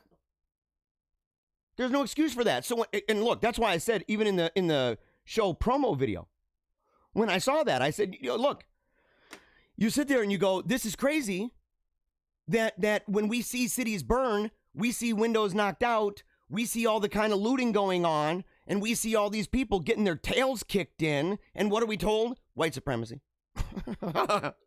Oh yeah, okay. Isn't it kind of weird? Because in the days of white, where you can say, well, okay, what about the days of segregation? You can go back and you can look at those days, and you can see what life was like. And you know what? There were pictures of a bunch of white dudes doing the opposite. You had to go quite a while ago. But nowadays, what is it? And we can say, well, that is evidence. These pictures are evidence. And we know that that's the way that the media and that organizations use it, because they'll use those pictures tucked into a whole bunch of text describing that very thing. So what would it show now? What would that show now? Hate crime statistics released on Monday indicate that minorities are more likely to commit hate crimes than white Americans. That the data in question is sourced from more than 15,000 law enforcement agencies across the country. The hate crime statistics broke down the demographic data of 6,406 hate crime offenders. 52% of the offenders were counted as white. It's longstanding federal practice to usually count Hispanics in the category of white in demographic surveys, as the former is counted as an ethnicity as opposed to a racial category. Yeah, and you can sit there and you can break it down right there. Unbelievable. It says black Americans were highly overrepresented in the demographic profile of hate crime perpetrators, with 24% of offenders being counted as black.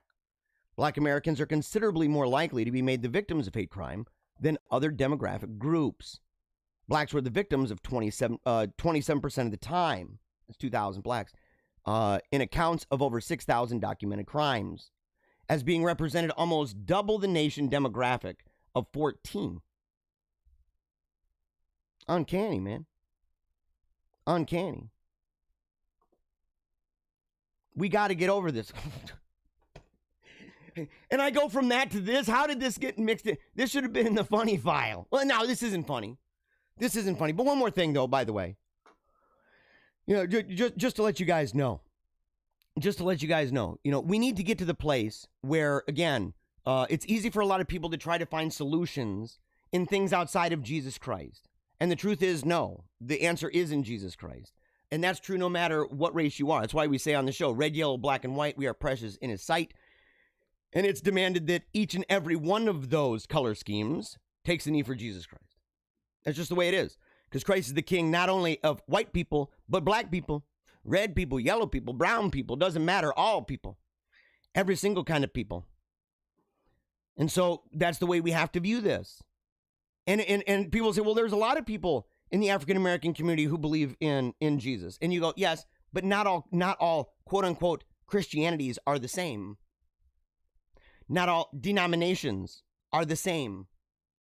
There are many different views of how people treat the kingdom and what's required of you.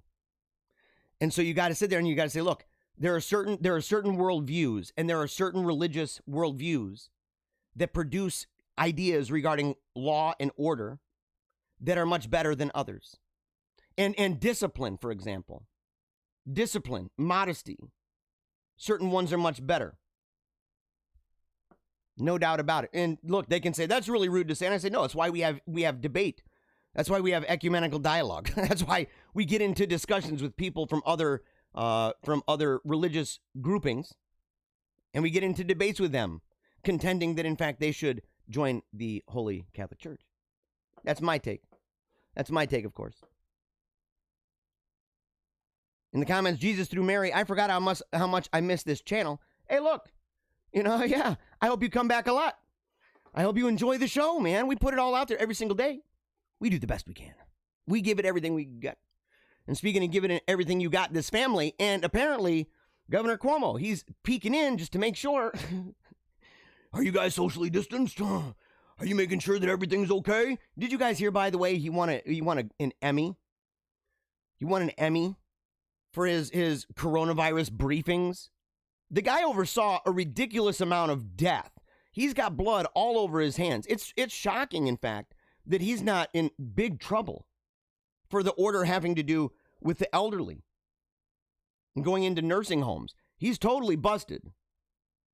And he's almost universally loathed, except by people in high positions of power. For some reason, they like the guy. They think he's really great. And they're the same kind of people that watch CNN and MSNBC. There's a huge disconnect, guys. A massive disconnect. Yeah. Okay, another one. What the heck, man?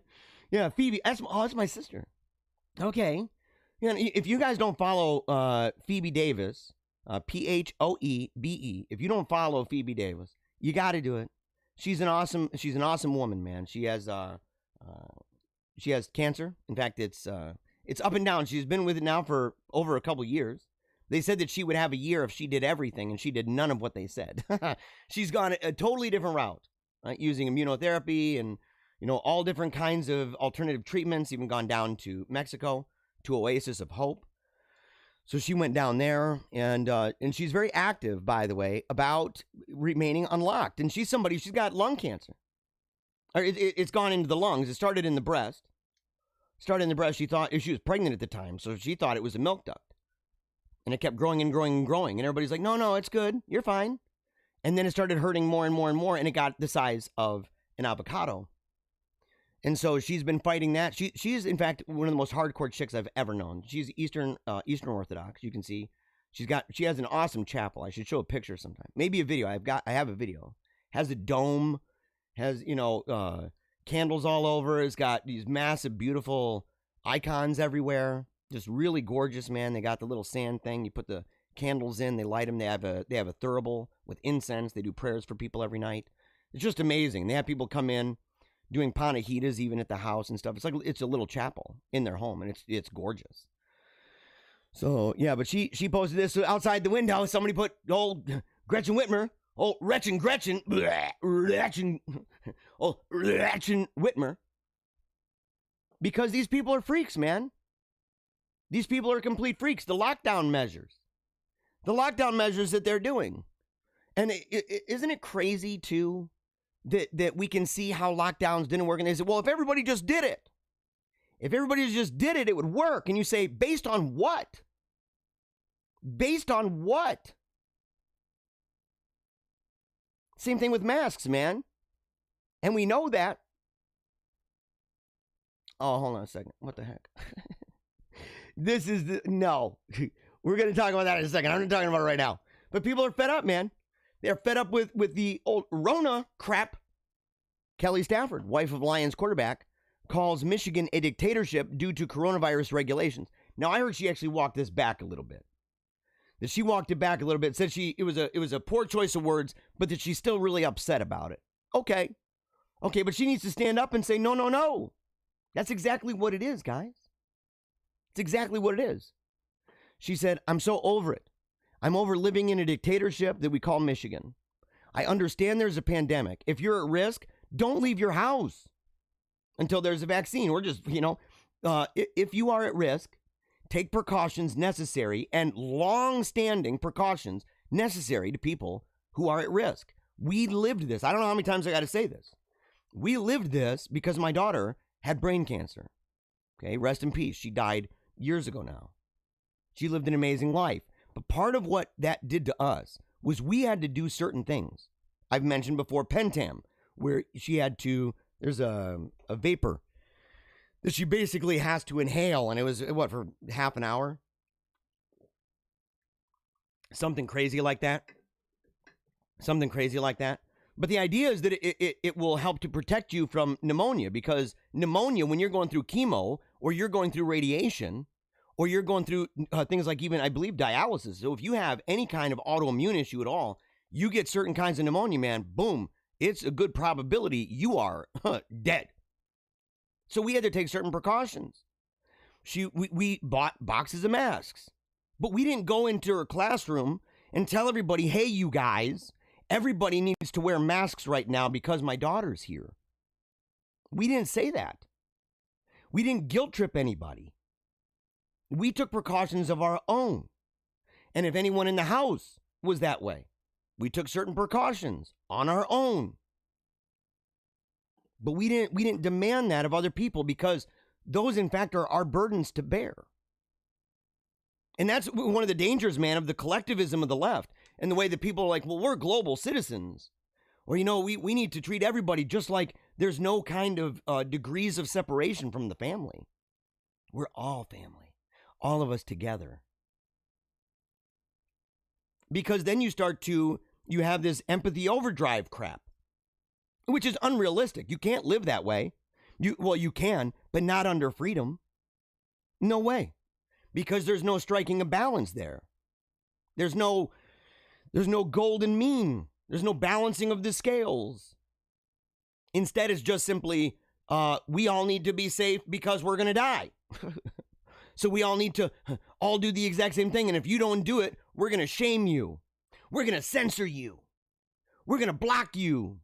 We're going to cancel you. And apparently, in some places, they're going to sue you and maybe even put you in jail or shut down your business. She's talking about shutting down small business, things that people have worked for their whole life. Shutting them down again is not the answer. Is there a video of this, by the way? Or is it just a tweet? Okay. I'm so over it. I'm over living in a dictatorship that we call Michigan.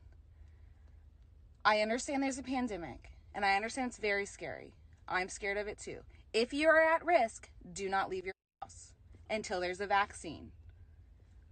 But shutting down all these small businesses, things that people have worked their life for, shutting them down again is not the answer, because they will not make it. So once we are able to leave our house, once this dictatorship decides to let us have some freedom, there will be nothing left.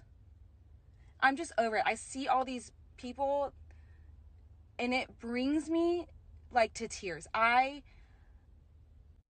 me, I know there's people out there that are stating, that's really ignorant of you. How could you say that? Listen, I know not everybody's going to agree with me. Not everybody's going to agree with my every move I make. That's life, okay? Yes. We state our opinions, we move on. This is my opinion. I feel for these small businesses. I feel for, it's not that I don't feel for the people that have COVID or the hospitals. I do. But this is my opinion. I do not. You're not allowed to have your opinion. You aren't allowed. How dare you? Put on that mask. Put on that mask right now and shut your mouth. Shut your mouth. It's what they want. It's what they want. They want you to be quiet. They wish they could put a zipper on the lip. Because they're done with argument or debate. In fact, they're done with evidence. This is what happens with the fideistic types, the people who have given up on the idea of reason and logic. And in the case of the leftists, they're kind of stuck with it in part because of their overemphasis on attacking and eradicating what they call whiteness. Because as we've seen many times, what they call whiteness involves, as we've shown from the National Museum of African American History and Culture, as our standard example of this, to say it includes things like linear thinking, things like, I don't know, Western science, the idea of the empirical method. How do you explain if a shaman can put his hand into a puddle of water and make lightning strike somebody on the other side of Africa? How do you explain that to me, Mr. Science Guy? I'd say, oh, simple. We'll send somebody over there and we will do an empirical test on that. They can't do it when you're looking. Oh, they can't. Oh, they can't, can they? Why are you trying to shove your whiteness all over it? Dude, it's not whiteness. That logic applies to anybody. Anybody at all. Anybody at all. But they don't want it, man. They do not want this. They want you to shut up. They wanted her to shut up. And she ended up apologizing. What did she say? She said, update, Kelly Stafford apologized for her criticisms of Michigan's coronavirus restrictions hours after making the comments. Quote, here's what I do best. Coming back to apologize after I read some of your things. I'm really sorry. I was in the heat of the moment. I have a friend losing their business, and it's just getting to me a little bit. So I apologize for calling it a dictatorship. Probably not so smart a use of words. Let me assure you, it was brilliant. And in fact, it's brilliant because of the way that you've been pressured to step back and say, look, what is it called? What else would you call it, by the way? What would you call that? If a governor can make decisions to shut down all the businesses, to shut all these things down on a whim, with contested information from a medical perspective, from contested information having to do with masks, contested information, and even mystery a little bit about the origin of exactly what we're talking about, or in light of the fact that the overwhelming majority of people who will get this will in fact survive. But on a whim, like that. Doesn't even matter. They don't even need to, like everybody else, they don't even need to submit to the World Health Organization or to the CDC. She can post stuff, and the leaders in Michigan can post stuff, and they won't get any of those, this is disputed thing. What do you call that? You were right, Mrs. Stafford. You were totally right. You were describing what we are living right now. And how would you think a dictatorship would be different? How would you feel that a dictatorship would be different? Why is it that the legislative body had to sue and go to court, which took a long time? Why do you think that happened? Why do you think they had to go and say, you don't have the authority constitutionally in that single office? You are the executive branch. You are the executive, a single person. And you are going and making dictates that everybody must follow. You are violating the Constitution. What is that then? If that's it, and it was said to be true, it's totally true. What would you call that? Is that a democracy? Is that how that works? It's a dictatorship.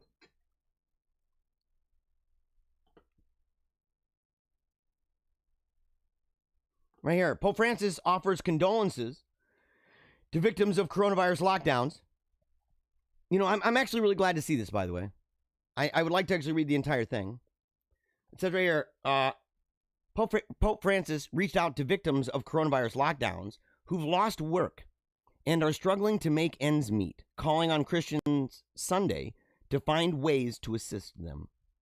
A special greeting to the families in this period who are struggling. Regarding this, think of many families who find themselves in difficulty in this moment because they do not have work. They've lost their jobs. They have 1 or 2 children. So he's talking about the majority of the world. Okay, I would not impugn this. I wouldn't say, oh, this is an ideal. He's not a fan of making babies like rabbits. We kind of do that in our home. We kind of do, man. Papa Bear over here, he's making sure that happens. So Papa and Mama, making sure that we got lots of babies, man. And at times, perhaps feeling ashamed, they do not make this known. But you are the ones who need to go and look where there is need. Where Jesus is in need, do this. You need to. And you know, one of the ways that we could start doing that is by simply refusing the lockdown orders anymore. You could.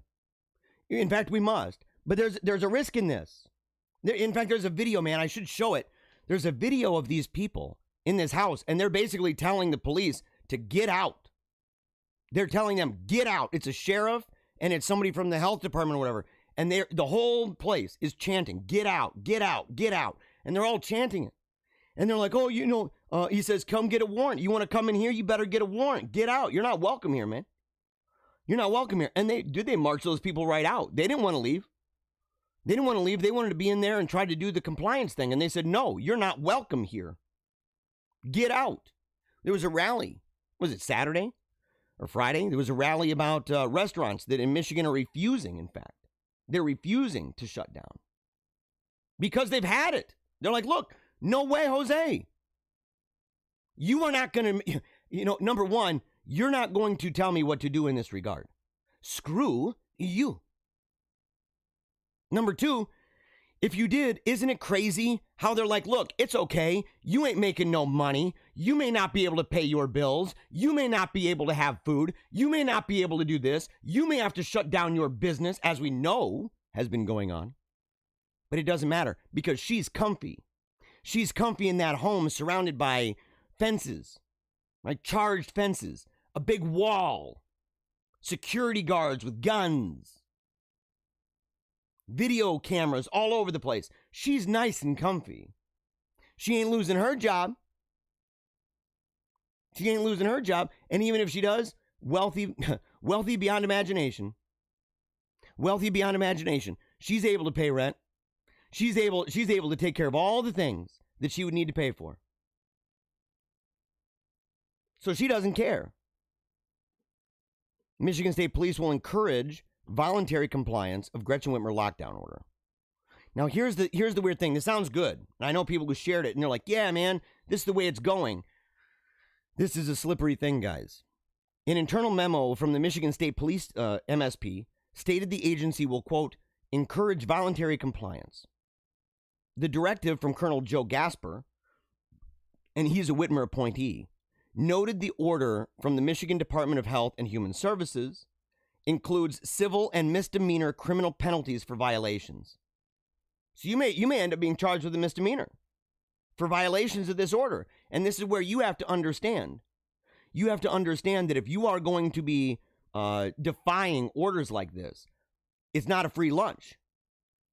It's a conviction. And you realize, like the founders did, that, you know, you put your name on that defiant letter, you put yourself out there in defiance, it's war. It's war. And you don't know what could happen to you. You have to be able to look at your kids and you have to be able to look at your wife and everything around you and say, not only am I here to defend this, but I'm willing to defend it to the point that I could be fined. I could be put in jail for a time. I could be walking around with a misdemeanor. Different fines. Quote, enlisted members shall familiarize themselves with the emergency order and continue to educate and encourage voluntary compliance from the public. But see, here's the thing. Breitbart News sought to clarify as to whether the MSP intended to enforce the penalties or just to encourage voluntary practice. And here was the response. The emergency order from the Michigan Department of Health and Human Services includes civil and misdemeanor criminal penalties for violations. Michigan State Police members will continue to educate and encourage voluntary compliance from the public. But if an enforcement member determines that enforcement action is necessary, there's a process in place that allows for action to be taken under either the civil or criminal provisions of the emergency order. That's slippery, guys. Because what that means, that's selective enforcement. And that's dictatorial, isn't it? Isn't that exactly what you would see in a dictatorship, right? This loosey-goosey kind of thing that says like, oh, you know, be very afraid. This order is looming over you. Everybody should be afraid. And then you've got the weird newspeak going on with the Michigan State Police that are like, we're going to have you voluntarily. We're going to educate you to voluntarily obey the order. But if you don't, you know, it's up to our discretion. We may end up coming to get you. You'll never know. And it's not standard across the board, which, dude, wouldn't you be able to knock this out in court and say, look, how is that standard across the board? It's up to the discretion of a cop now? Tell me if I'm wrong, guys. Tell me if I'm wrong about this. I don't think I am. I don't think I am. And it's not just this. And this is actually happening right now in the UK. This happened in the UK. UK Public Health Director calls for Christmas to be postponed for 6 months. I would not be surprised if Cassandra Fairbanks over at the Gateway Pundit. I need to meet Cassandra. I got to meet you, girl. Absolutely have to. Absolutely have to. Love your work, by the way. Yeah, you're like one of the best Twitter accounts in the world. Okay, a public health director in the UK is calling for Christmas to be postponed for 6 months to help slow the spread of the virus. Now, this is instructive, okay? This is not currently happening. It could. They're playing, you know, crazy shenanigans going on with Thanksgiving. And so you say, well, what are they going to do? What are they going to do? Are they going to do this by Christmas? I have a feeling it's going to happen. I have a feeling it's going to happen. Or that they're going to pull the same thing they're doing right now. Just celebrate at home. Don't go out and see anybody. Don't go talk to any friends. Don't buy any gifts unless you spray it down with Lysol. Hug your friends through, you know, plastic wrap. The health director over in the UK, Mark Adams, said that while he might sound like Ebenezer Scrooge, don't you think, buddy? Don't you think? He says it's eminently sensible to delay celebration of the Christmas holiday. Adams did not call for any other religion's holidays to be postponed or moved. Just Christmas. Just Christmas. Yeah, you know, not Hanukkah. Not any of the other holidays. No. Not those ones. But Christmas. No, we got to move that one, guys. You got to move that one. That one's the problem. You know, this guy's probably a raging apostate, or he's into that Church of Iceland crap with tranny Jesus.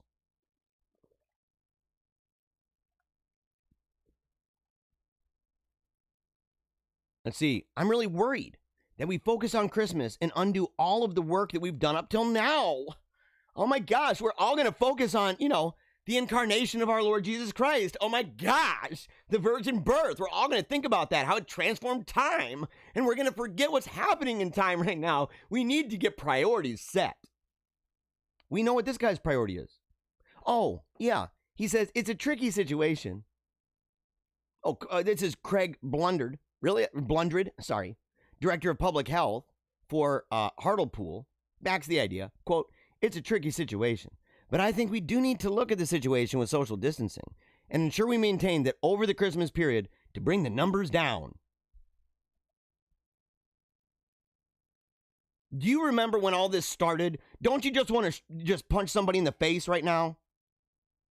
Don't you just want to freaking sock them in the face? Do you struggle in your heart not to have hatred for these people? Does it burn like a fire in your heart? And you got to keep saying, Lord, calm me down.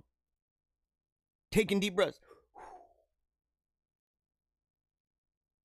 Because the truth is, I remember when this crap first happened. We gotta drop that curve down, guys. We gotta get the numbers down, guys. It's only gonna be a couple weeks. It's only gonna be a couple weeks. They can't tell the future. And in fact, their track record is so bad. Where are you at, by the way, in your heart? Where, if you were honest and you laid it on the line, put it in the comments. Put it in the comments. Lay it on the line. Say, this is honest to goodness, exactly how I feel. This is what I've been through. The kind of depression and despair. And if people think that this isn't creating brand new habits, they don't understand how habits are formed. You keep somebody inside for months and months and months. It makes that the habit. I don't want to go outside. It makes it the habit. Sitting there watching TV, sitting there getting on your phone, sitting there getting on your computer, scrolling, all you do all day long. Habit. That is how it works. This has created serious apocalyptic levels of depression, suicide. Businesses shutting down, families having nowhere to go, no sense of hope, despair, the sickness that leads to death. And you're told to suck it up. You're told to suck it up because if you don't, you hate people. You're told you don't believe in science. And here's the thing. We talk about science on this show. They can't pull that crap with us. They can't pull that crap with us because we believe in that here. We talk about the evidence here. We talk about the studies here. How many of you have gone and looked up this stuff, looked up studies, read different reports, tried to see, looking around, seeing statistics? How many of you knew, by the way, well in advance, that when we finally would figure out the statistical probability of death, number one, you knew the primary groups that it would affect. And number two, you anticipated and even predicted that it would be roughly the same, maybe more, but roughly the exact same as the flu. How many of you predicted that the flu would all of a sudden just poof, disappear? How many of you wondered that, by the way? Look at that magic trick that went on. Look at that sleight of hand. But where have you been in your heart? What kind of anger? What kind of sadness? What kind of despair? What kind of rage? Did you lash out? Did you cry? I remember I snapped. I wept, man. I was so angry. I'm like, I haven't been to church in so long. I haven't taken communion in so long. I haven't shaken anybody's hand or give somebody a hug and told them that I loved them. And all I'm seeing are these dystopian commercials of people waving through windows at each other, telling me that that's the new normal. And I've said for a long time, if these people think that this can go on and that individuals and discontents are not going to rise up and do things that are mind-blowing, that none of us would imagine that we have seen, that we'd say, oh no, that's reserved for other countries or history books. That we would have such strife across the nation, that people would begin to grab their guns. It's already happening.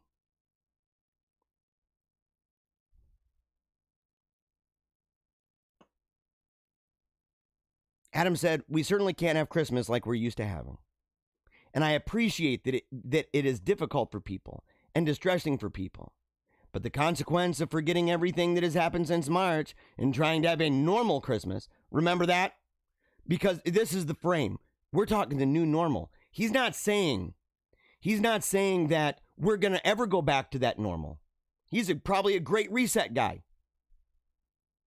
People are wanting that to go back. And he's like, I appreciate that, but I just don't think we can. You know why? He's probably a heathen. He's probably a godless piece of crap. And I have friends who are categorically godless, who are not pieces of crap. But this guy right here, godless piece of crap. Just true.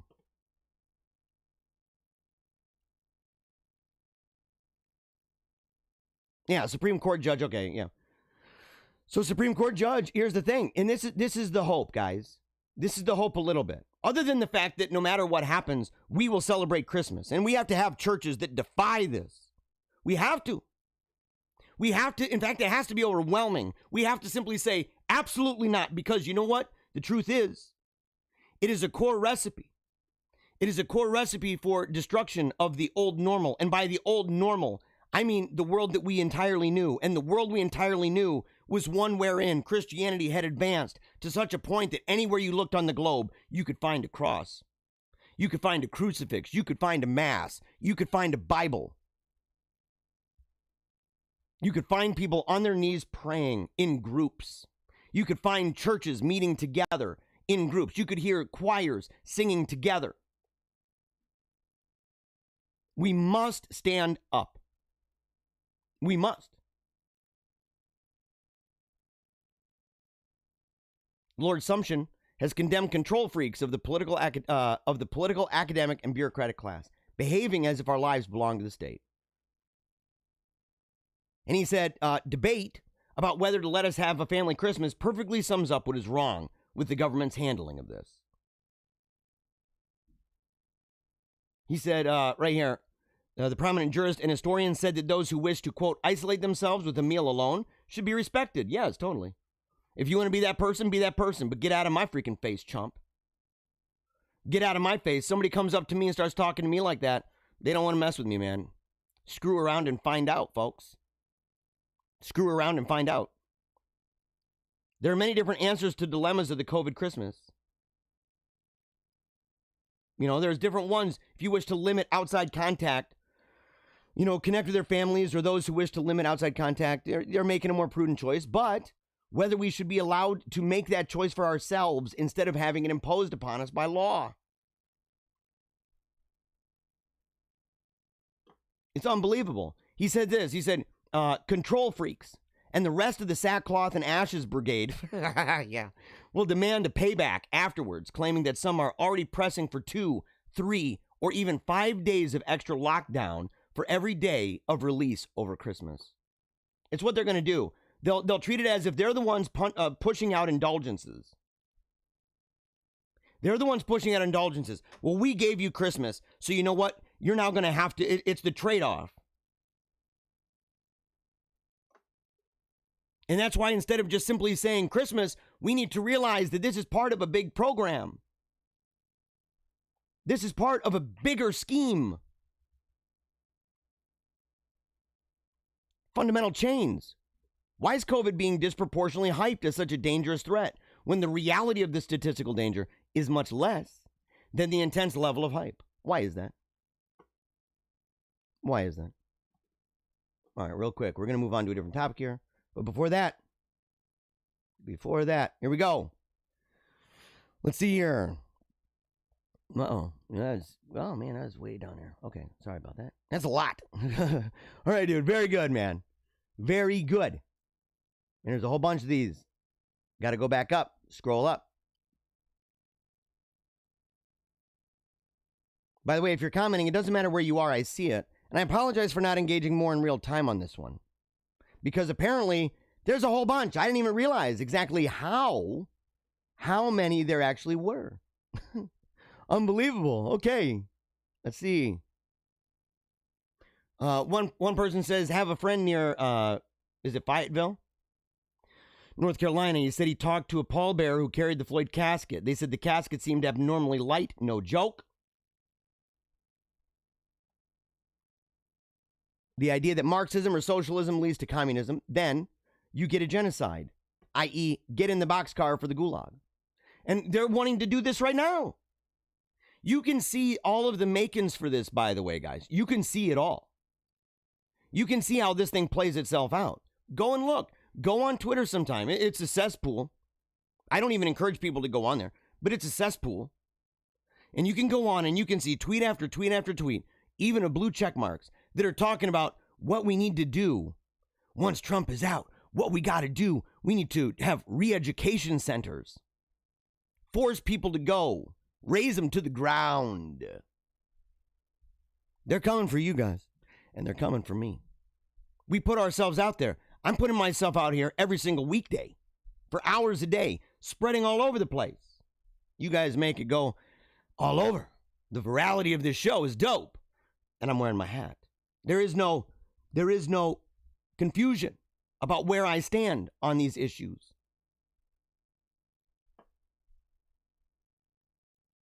CF says Floyd was not a Holocaust victim. Floyd was a criminal on drugs in commission of a crime that was accidentally killed by a really dumb cop. That's a good narrative start, by the way. It is. Yuri Beznemov, former KGB agent, describes the ideological subversive efforts utilized by the KGB to topple governments. We are in the midst of the destabilization going into normalization stage. I agree with you entirely, Walter. I agree with you entirely. Another person in the comments, Bezmenov predicted it. Alexander Solzhenitsyn called it out. Another one, facts are racist.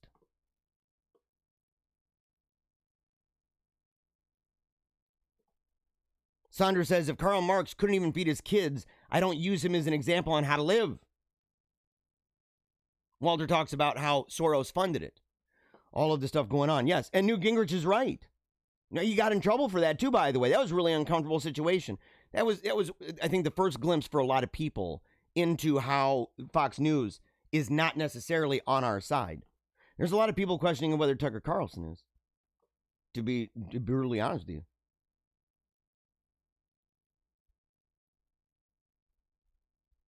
Debbie Womack says, it will only be divine intervention that saves this sad world.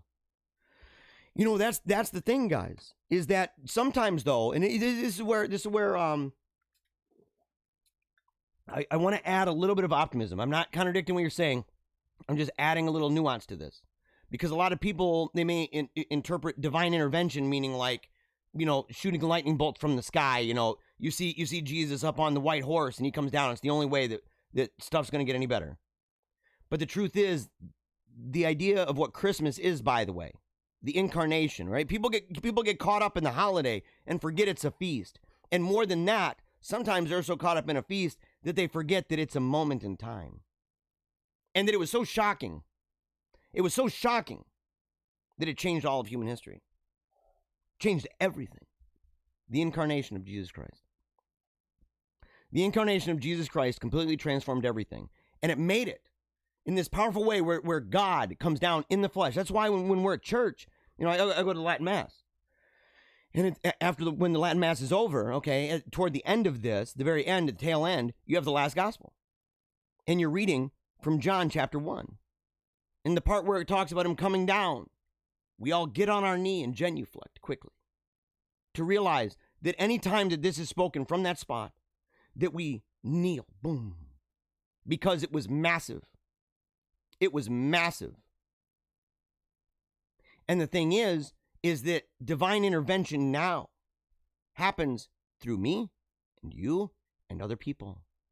Because we have the Holy Ghost. We have the Holy Ghost. We are new creations. We are all built up in the gifts and in the fruits of the Spirit. And we do this so that we go out and make disciples of nations. That's how it happened. You look at the darkness. And I love that too, by the way. I love that too in that last gospel, the idea that the darkness could not contain the light. I like how some different versions have translated that too. And some being basically that they couldn't understand it. And that it pierces through, that you can't stop this, no matter the darkness. And we have to know that that's true right now. And that me and that you, that your family, that your church, that all those people, all those children of the light, that we are like stars in that darkened sky. It doesn't matter how dark it gets. The light confounds it. And we have to have that optimism right now moving forward. We have to. Sandra says she would rather catch corona and get it over with. Another person says you probably already had it. It's a good possibility. How many people, that's the thing, how many people had it and didn't even know? Didn't even know. And that's just the way the world works. Been praying the rosary for a few years now. Also the Divine Mercy Chaplet. Very, very, very good. We have some Sisters of Divine Mercy at our church. They're amazing. And they do the Divine Mercy Chaplet every day. People can go in and pray along with them. When Gingrich talked to George Soros, he got shut down on Fox immediately, yes? It wasn't a tech glitch. No, it wasn't. You could tell. You could tell the discomfort that was going on with that. I love that, man. Yeah, I agree with Melissa George. I agree with Melissa. George Soros doesn't need to be part of that conversation. And Newt goes, it's verboten then. Yes, that's exactly the case. And you have to know what you're up against. You have to know who you're dealing with in the media. Yeah, they don't want to deal with that, man. They don't want to deal with that. Marone says, free men don't ask permission. They appeal to heaven. Totally true. Another says, I believe my kid was sicker than I've ever seen him. He never complains, but he did this time. The rest of us were slightly sick. And yes, by the way, that is Gretchen looking in the window in the picture. I had a picture of my sister shared it, and Gretchen Whitmer's peeking all in there. She's peeking in, making sure everything's working. She's like, are you guys, masked up in the house? Do you have company over? Let me see. Peek, peek, peek. What a sick weirdo. Another person says, I had it and tested negative. Hit the GI tract real bad. Started off in the morning with no fever. Dinner time, fever starts, then goes away around midnight.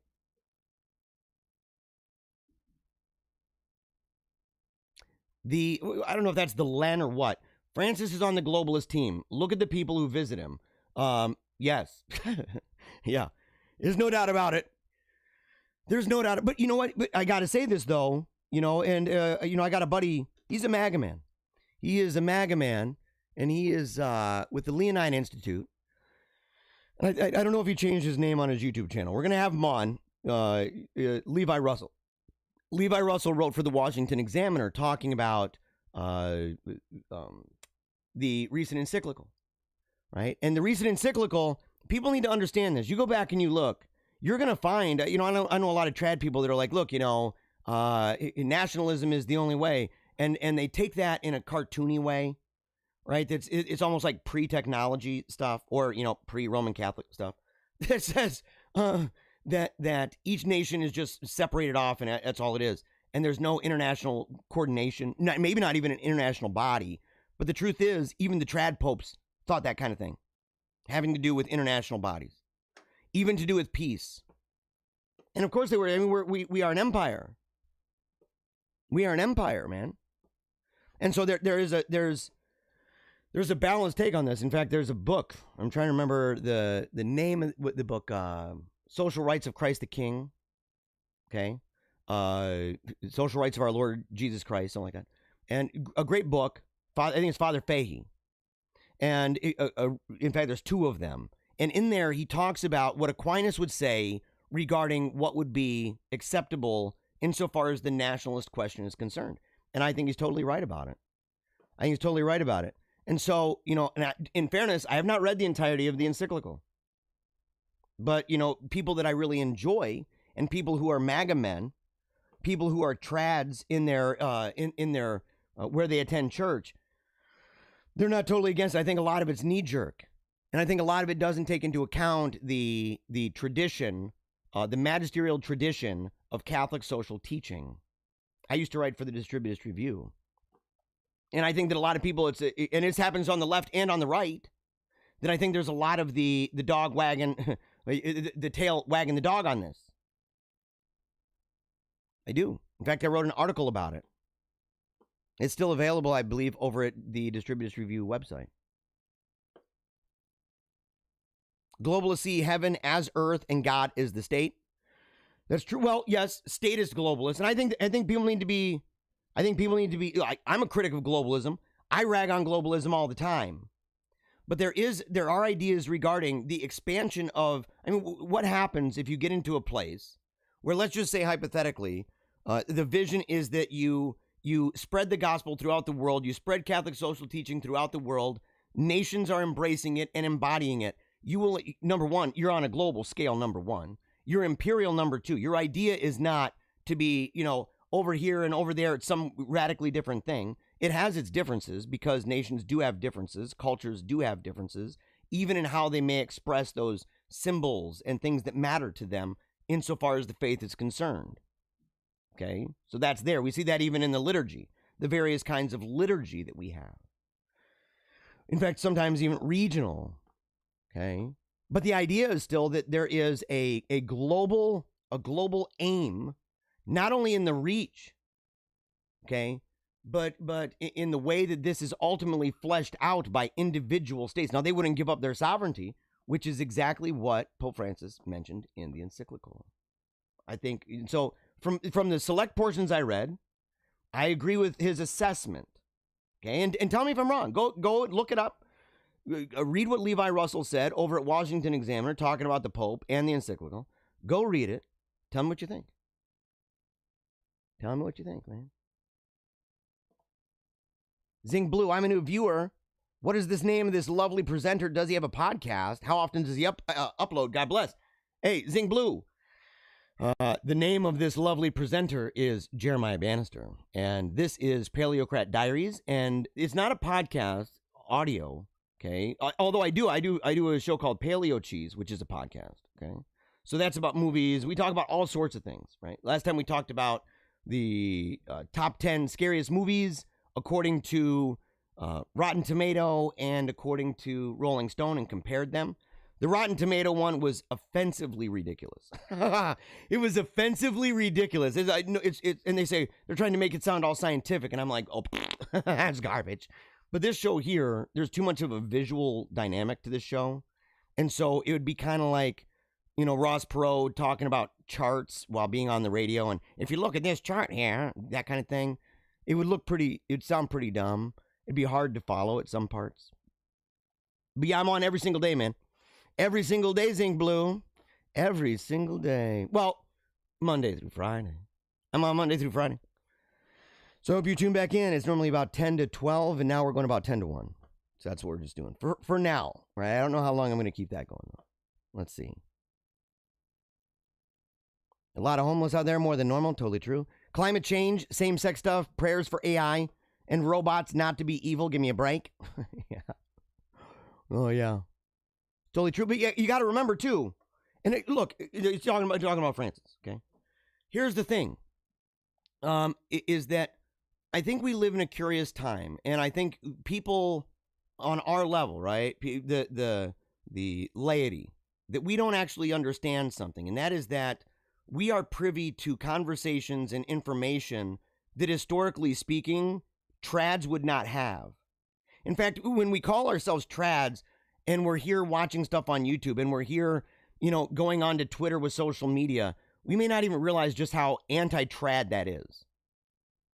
It's just true. That's not traditional. That would actually be more of a conservative thing, but not necessarily a traditionalist thing. And that's why the SSPX for a long time, the SSPX advised against even having blogs. They didn't have any kind of blogs. There was no YouTube channel. Now they do. They play into the whole thing. But they held their ground for a while.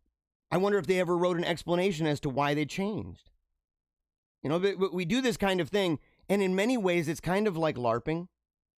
And so we also have to understand that we have access to information that's unprecedented. We can see what these people are doing on TV. Everybody's reporting on it. We can check it while we're taking a dump. We can be in the bathroom taking a dump, being afraid there's a snake that's come through the toilet, biting our nails, worried about it. And all of a sudden, you're just scrolling through Twitter and you say, oh, there's, the Pope again on a plane talking about whatever. It was a lot easier when they didn't do that. It was a lot easier because then we really had to worry about what was actually important. And that was the negative chrism that they have.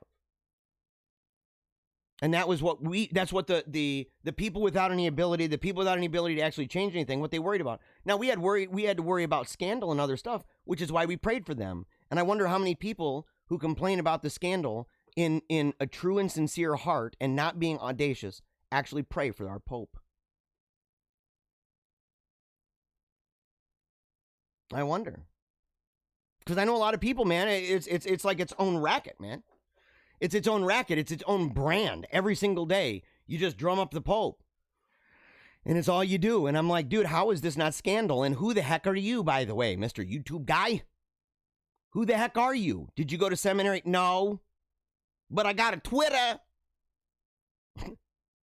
I got a Twitter account. And I'm out there tweeting for, No, dude. You got to kind of know your place a little bit. That's how I got into the Catholic Church. I was a pastor before. I was a pastor. That's what I was going to do for my life. I was in the ministry. I'm out there and I'm preaching. I did different services as the evangelist, as the guest speaker. I was doing all of these things, lecturer. But I was a pastor of a church.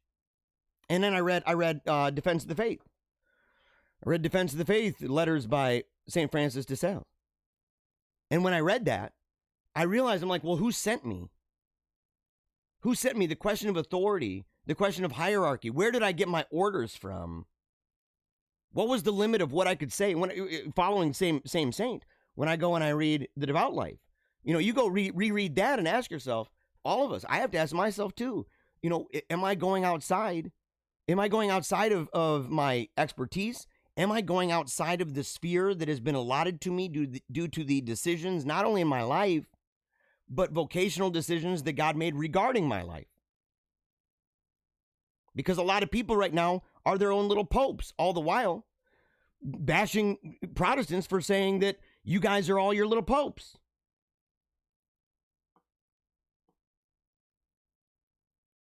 And yeah, I like Archbishop Vigano. I like him a lot. I think he's speaking on truths right now that are extremely important. But again, it's one of those things that, by and large, would we have even seen it in days of old? Would we have even seen it? And the question is, a lot of people just automatically say, it's better that we see it. And there's some truth to that. But is it better that we see it? Isn't that a question we ought to simply ask? Is it better that we see these things? Is it better? As the lay people. And who decides that? Is there like, well, it's better that we all just know what the hierarchy is doing all the time. That's a very democratic idea. It's not a very traditionalist idea. And, look, I try to live a traditionalist life the best I can.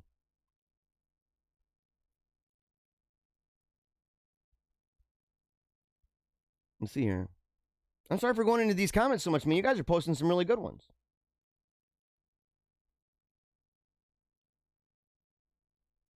Let's see. Sandra said, that's why I knew you were cold over there. Talking to each other. I'm glad you guys are even talking to each other. Let's see. CF says, wear the mask, bend the knee, coexist. Pretty sick of getting told what to do by these people myself. Yes, man. Yes. Jenny says, every day I say that first prayer Vigano said for President Trump. Yes. Yes, man. It's the way that goes. People talking about Christmas being delayed. Christmas in June? No way. Some people saying that they're, in response to COVID, they're trying to control their language. They're so upset. Another stupid word, essential. Essential to whom? Essential to the statist dictator. That's what it is. It's essential for them. They're like, oh, your job's not essential. And you're like, essential to whom? That's like saying, well, what you bought over there, that meteorite, is not actually as valuable as the person that paid it. And you say, well, that person believed it was. It was valuable. They don't even understand the concept of value. They don't even understand the nature of what is essential. They don't understand what's essential to a state. And if they do, it means they're diabolical. It means they're diabolical.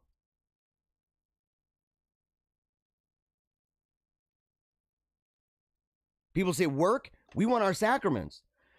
Thing is, man, those sacraments are work. Those sacraments are work, man. That liturgy is work. And our work is the liturgy that we give and we offer every day to the Lord. That we say, this is what you've given us. This is my vocation. This is what I need to do. I need to work in this the best that I can. I give this, man, I'm sweating. I'm doing the best I can every day. Fighting the fight.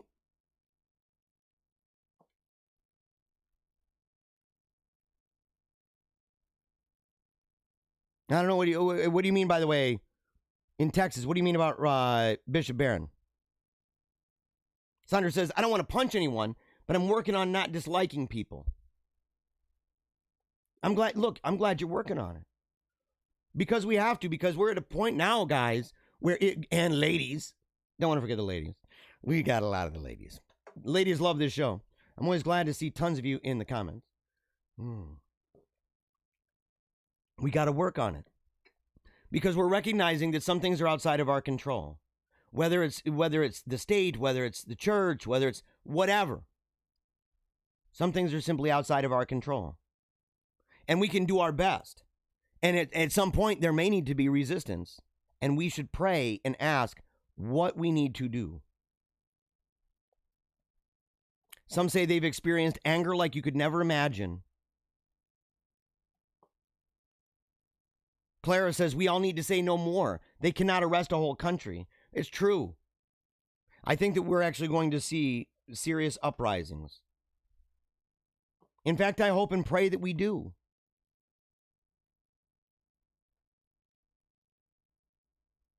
Our church called Biden another Catholic like Kennedy. I wanted to throw up. I'll only say this, is that I don't mind. I mentioned this before. Our priest did a homily after the election talking about the impending dangers that we are going to experience and what to expect if, in fact, Biden ends up occupying that Oval Office. Because you're going to have a lot of people start to say, well, he's Catholic. That's what Catholicism is. And they're going to start saying that. And so the thing is, we have to prepare for that. We have to not have counter narratives. Don't treat it as a counter narrative. Treat it as the narrative. They can count it as a counter narrative. That's what they do all the time. They say that we're reactionaries. But we've been advancing forth with traditional values and traditional views that have been held by the Catholic Church time immemorial. Okay, time going super far back. Super far back, man. And we need to realize this. But there's also part of this, too, and I want to propose this. There's part of this, too, where he is a Catholic. He is a Catholic, and we need to have, as part of that, rather than saying he's not a Catholic, don't call him that, we need to say he is a Catholic, and he's in mortal sin. He's living as an apostate. He's living this way. And in fact, that puts him and others in more danger, and exponentially more danger the higher up you get. And being in the Oval Office would be just uncanny. It would be uncanny.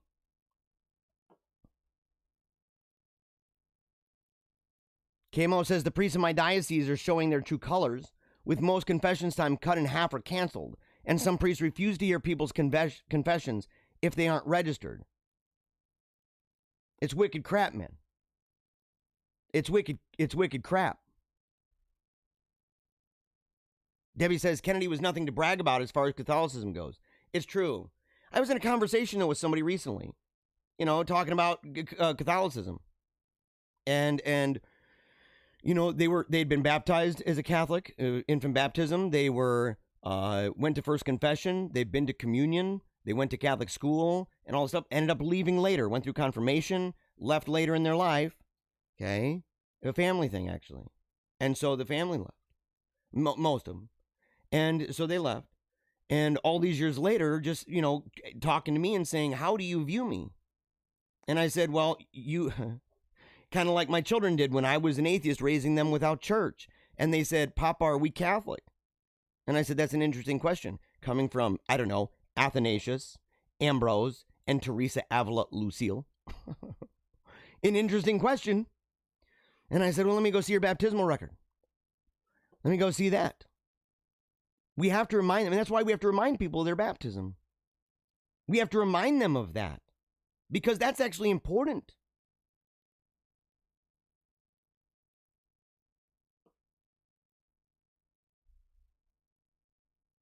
Mrs. Maiden Name, rebel in any way you can and however you're able every day in small and large ways. I agree with that. Be creative too.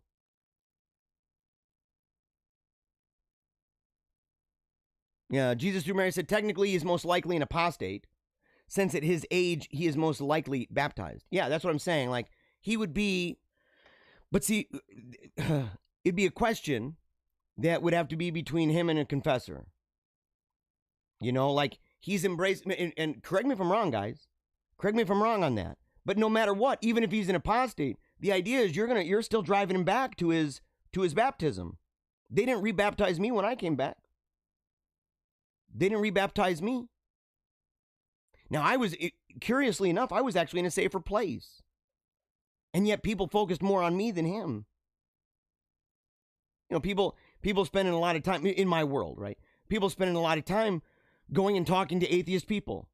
Many of them, you know, who'd never been Catholic. And just simply mocking people who were Catholic, but had walked away. Or that still were going to church, but didn't feel as though they had to believe the obligatory, necessary, essential beliefs of traditional Catholic teaching.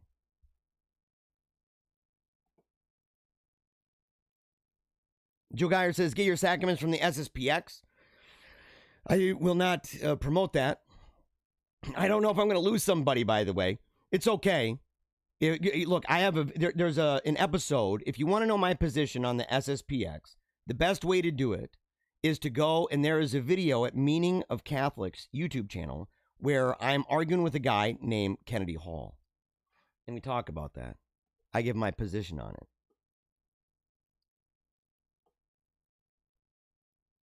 Man, that's how many freaking comments. All right, we got to move on, man. I've been talking about comments for a very long time. I was talking comments for a very long time. I want to move on. Oh, okay. We have to do this. There's one here before we move on from the COVID files, because there's other topics that we got to mention. Oh no. Are you serious? Dr. Hodgson's comments. Hold on. They took that off. Dude, this is upsetting, man. This is upsetting. Let's see. Reddit, biggest hoax. BitChute. There we go. Okay, here we are. I'm going to play this video right here. Oh, man. And then I'm taking it out. Okay, this is chairman of the Royal College of Physicians and Surgeons in Ottawa. And this is what he says. And then we're going to move on to other topics real quick. We've got about 25, 30 minutes left of the show. And by the way, thank you guys for joining us. And thank you for that comment section. You can agree or disagree. I'm super glad you guys are here. And look, if you think that I'm off my rocker on something, if you say, no, Jeremiah, I think you're wrong, I want you to reach out to me. Okay, not only am I not inaccessible, in fact, I am accessible in an extreme way, because my staff made it so that if you go to paleocratdiaries.com, at the very bottom of the screen there, on the bottom right, is a Let's Chat box that goes directly to my phone. I had somebody yesterday, but you got to go back and check. You know, I don't know where you'll be sending it from or where it will be returning to. If you're just a user on there and you don't have any kind of account or whatever, you may have to check back in that, or you can send something to paleocratdiaries@gmail.com. Again, paleocratdiaries@gmail.com, because I'm willing to hear people out. Anyone who's followed me for a long time. I have some core followers, man, some people who've been around for a very long time. And these individuals, they've seen different times throughout my life where I may have said something, and I had to say that I was mistaken about that. And I don't change it on a dime. You better prove it to me, and you're going to get some kickback from me, and you may not, in fact, convince me, but I'll listen to what you've got to say. I'm not going to disrespect you, especially if you email me, man. I'm not going to disrespect you. So if you think I'm wrong about any of this stuff, man, you let me know. You think I'm wrong about the Pope?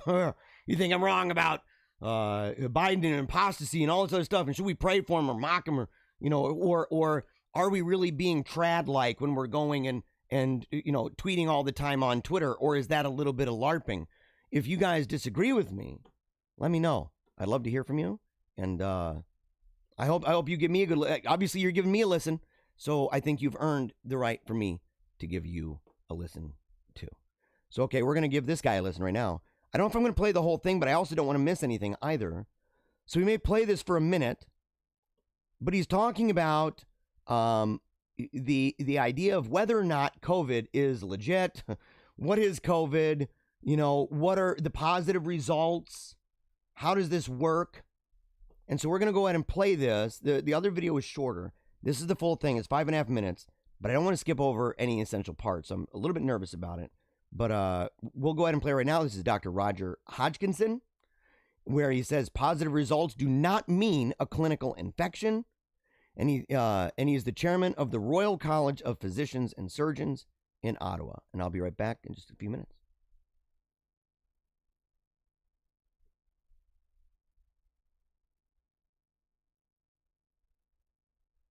To S. Peterson. S. Peterson. Mr. Chairman, this is Dr. Hodgkinson. I just want to let you know I'm standing by. Oh, okay. Well, we would love to hear from you. The floor is yours. Thank you very much. I do appreciate the opportunity to address you on this very important matter. What I'm going to say is lay language and blunt. It's counter-narrative, and so you don't immediately think I'm a quack.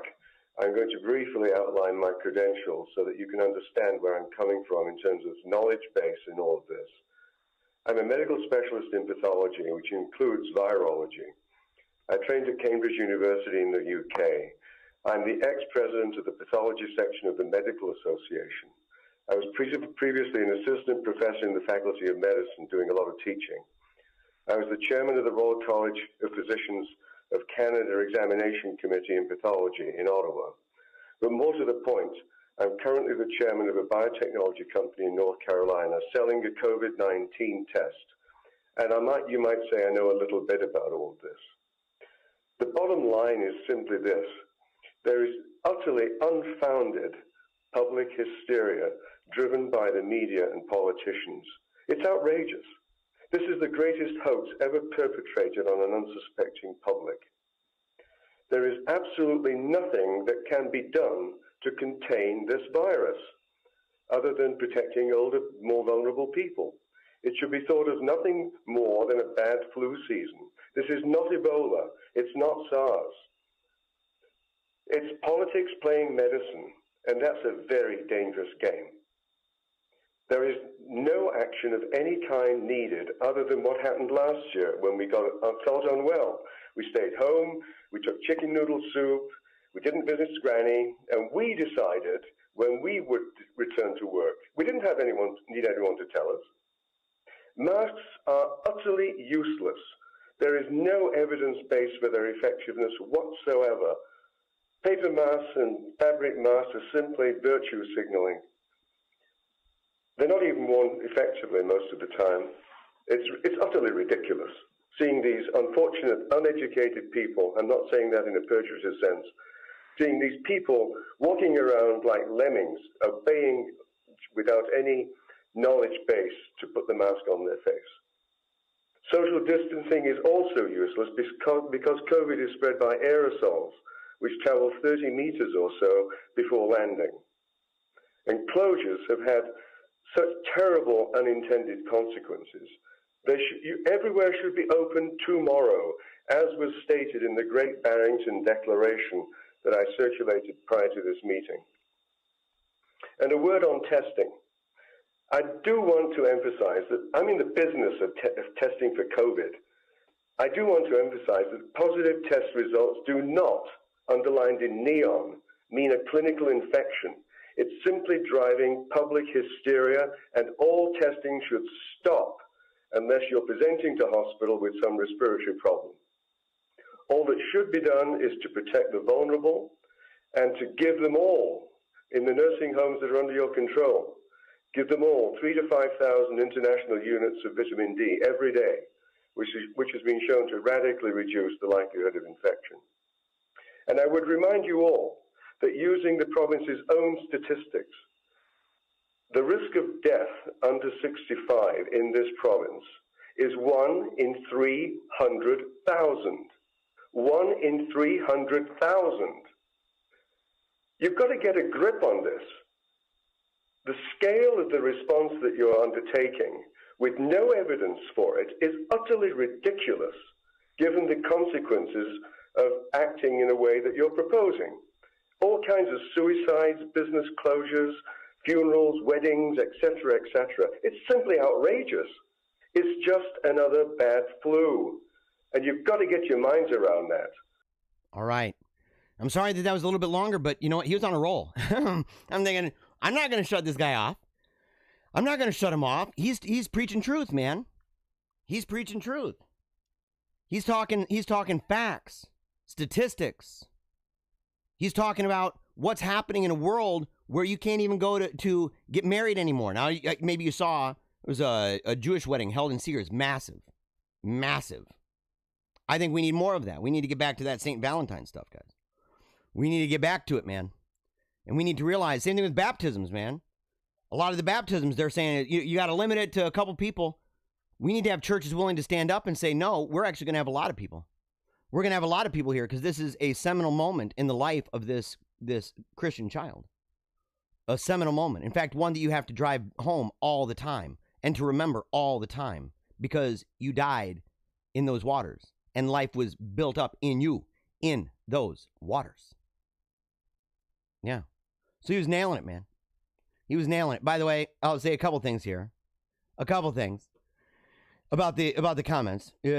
One person said, I agree with the optimism also because every day we are a day and a moment closer to the triumph of the Immaculate Heart of Mary.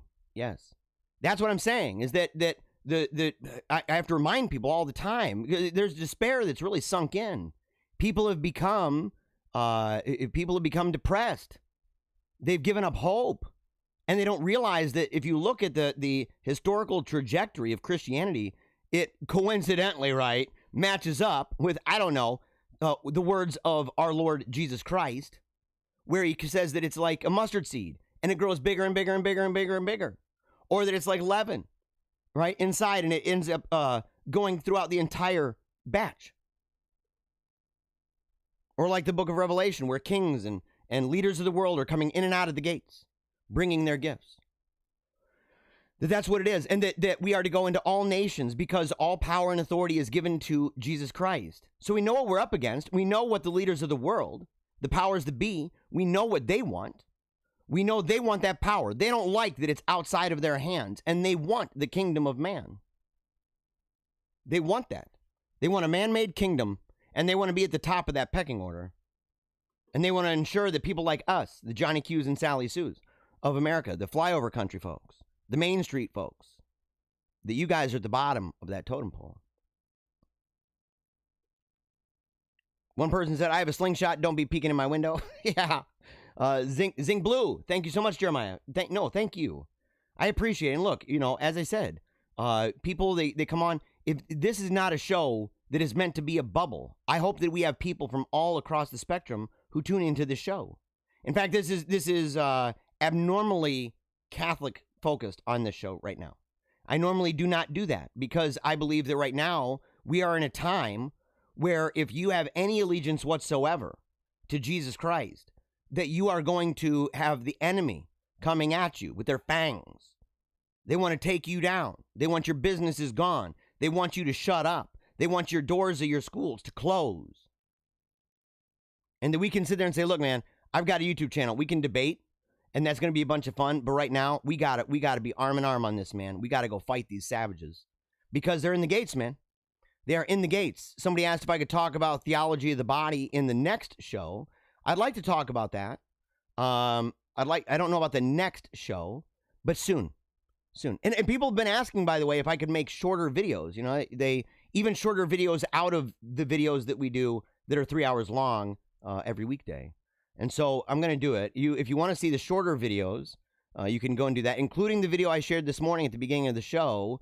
That is the pre-show video. It just gives you time to settle in, to get in the comments, and for me to make sure that the internet's working fine.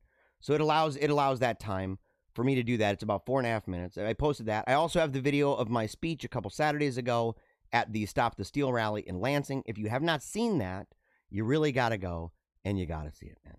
Lincoln says, Vigano got more mentions in the McCarrick report than Jesus did. the last encyclical of the dictator Pope, which is essential reading, along with the book Infiltration and Catholic Republic. I have not read Infiltration, but I've been talking about Infiltration for a long time. And so, you know, I'm assuming, and he's a Taylor Marshall, you know, he's a boatload of information. Let's put it this way. He's a boatload of information, but the guy banned me. He blocked me on Twitter. Not the author, though, of Catholic Republic. That's my boy. I don't know if you saw that in the beginning where Timothy Gordon on his show. In fact, his wife, I mean, she's awesome, man. She is awesome. She is the real strength there. And he would agree probably too, man. He would agree. She's a fighter.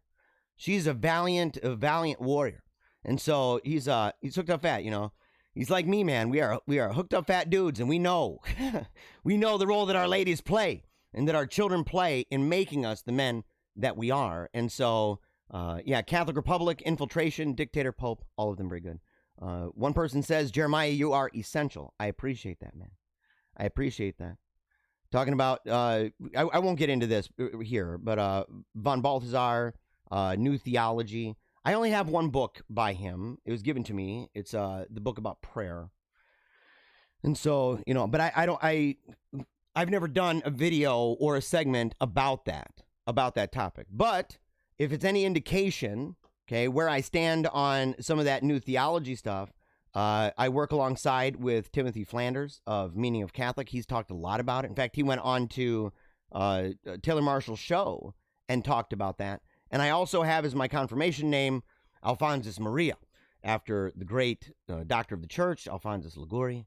And he had a few things to say about hell, by the way. And very different from the idea that it's just empty. Yes, let's see here. And yeah, some people are talking about when people say Biden is good or is Catholic. I mentioned he wants to make full-term abortion a federal law, which would override any state laws and make it readily available. Not a true Catholic. I would say a Catholic in a grotesque amount of sin. And a eternal life-threatening kind of sin, which that makes it even worse, because it's like we want to separate the sinful Catholics, the Catholics that do things that are sinful, the Catholics that believe things that are sinful, and everything else. We want to separate that. But St. Augustine had a thing or two to say about that. You know, to be careful about pulling up the weeds and, you know, why we do this and why people have to be really careful, because you could end up scandalizing the wheat. And so you have to be careful. Plus, there's an idea, and I don't know why this is, you know, where people think it's worse if you say that a person is not a Catholic than if you say that they are a Catholic in grave danger and grave sin. To me, the latter is worse, and it's more urgent, and it's more accurate, which is why he would have to go to confession, which is why, you know, you wouldn't rebaptize him.